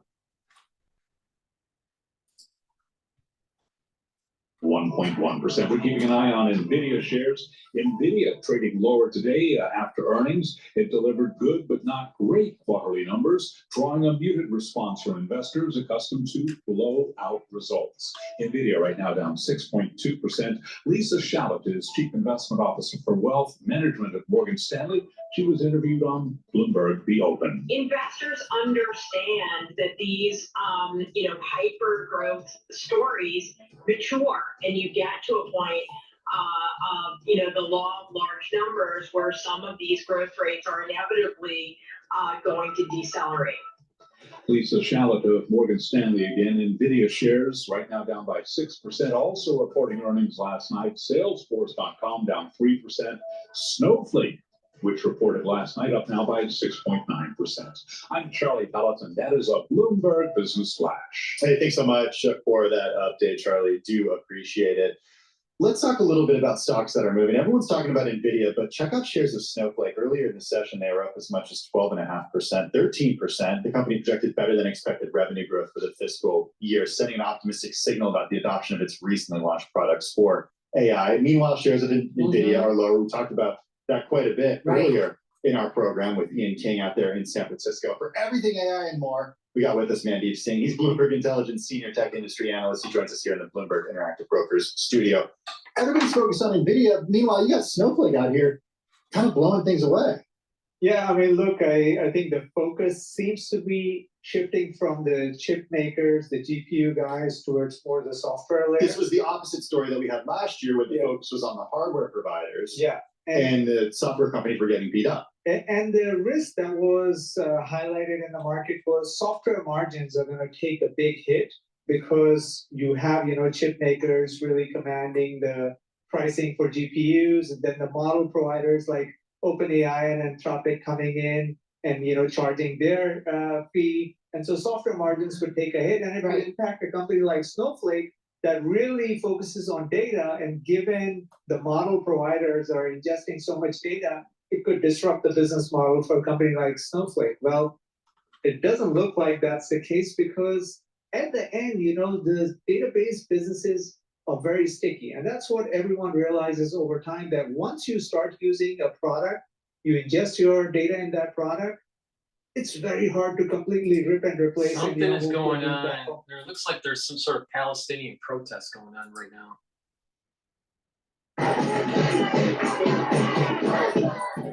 I don't know where.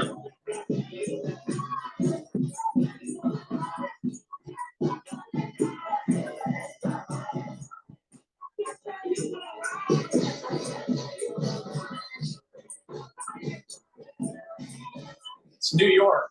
This is happening in New York.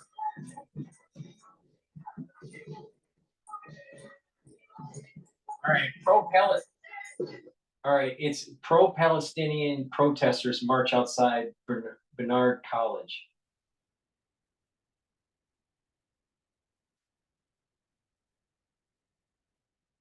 What's interesting is they're all covering their face. A lot of them are white. Interesting.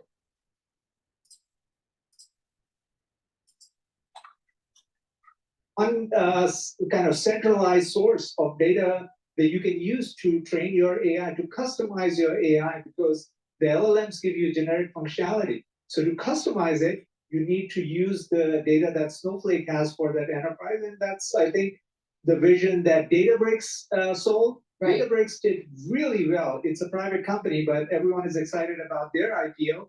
And I think Snowflake is a very tough competitor to do that. I was just going to ask you, is Databricks coming for Snowflake, or has it already come for Snowflake?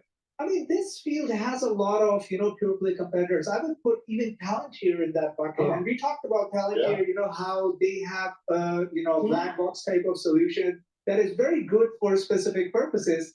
I would say Databricks and Snowflake are more generic data warehouses where it can appeal to, a broader set of enterprises than Palantir, which is more specific. But clearly, all of them look at, data, try to organize it in a way where it can be used in an AI agent type of functionality that everyone is talking about. And the foundation of all AI is data. So these are the companies that specialize in data, and that's why they command a premium multiple. And Palantir, we know, has traded at a very high multiple. And Snowflake, since its IPO, used to trade at a very high multiple, but then they had a very sharp deceleration in top line growth.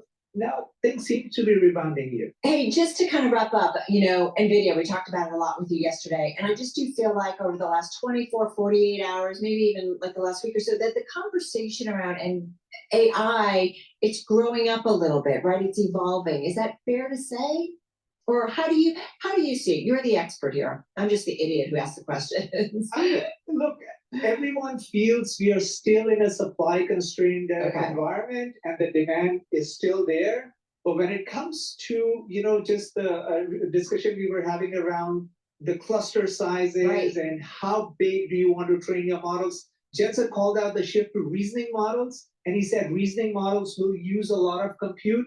but that wasn't the narrative 90 days back. Right. So we have seen a change in narrative in terms of the pivot to reasoning models post DeepSeek and the fact that Nvidia is positioning around it, but that wasn't their focus 90 days back. So I would say that's how I would characterize it. All right, maybe not such a stupid question. No, I'm just Carol, saying. I can't believe you said that. Hey, listen, when I have an expert, I ask the stupid questions, when I have not been you. here, I'm like, oh Come my God, on. I'm learning so much. No, it's just interesting to see how things evolve. Mandeep, thank you so much. Mandeep Singh, he's Bloomberg Intelligence Senior Tech Industry Analyst. Okay, Nvidia, a stock on the move today. Certainly Snowflake is another stock that's on the move today. It's ticker mRNA. It's Moderna, and that is down about 5.5%. U.S. health officials are reevaluating a $590 million contract for bird flu shots that the Biden administration awarded to Moderna. People familiar with the matter said this is a Bloomberg exclusive, by the way, that moved shares of the company. The U.S. is in the midst of a record-breaking bird flu outbreak that's affected dozens of cattle herds along with poultry flocks nationwide. Carol, it's sent egg prices soaring. Yeah, it's something we've been watching, especially when we saw that the Trump administration canceled an upcoming meeting of the FDA's Vaccine Advisory Committee, a move that could complicate efforts to produce flu shots in time for the upcoming season. There's a lot going on here. We're going to kind of throw it at Jenny Brooke, who's back with us. Hello. She's the founder and managing director of Genoa Ventures. It's a VC firm, invests in, as she says, the quote, next generation of companies at the convergence of technology and biology, which Tim and I are really, really interested in. The administration, first of all, important research gets done, gets funded, things come out of the government that goes to the private sector. There's concerns about maybe we won't have so much focus on vaccines and viruses. I'm not speaking as an attorney here. It's just the narrative around this. How do you see? All right. So I've been transmitting for a while here. So please go to my store, the-studio-reykjavik.com. Get the products that I offer, help support my work by donating. You can donate through Stripe, PayPal, or buy me a coffee on my website, the-studio-reykjavik.com. Be a paid member to my Patreon channel. And so I can do these videos for free. I have thousands of videos for free. And I tell you lots of things, especially when things are breaking. So please go to my store, the-studio-reykjavik.com. Thank you for listening. For the ones that have been listening through X Spaces, or the ones that have been watching the live stream on YouTube. Again, I also live stream on my website, the-studio-reykjavik.com. Have a nice day.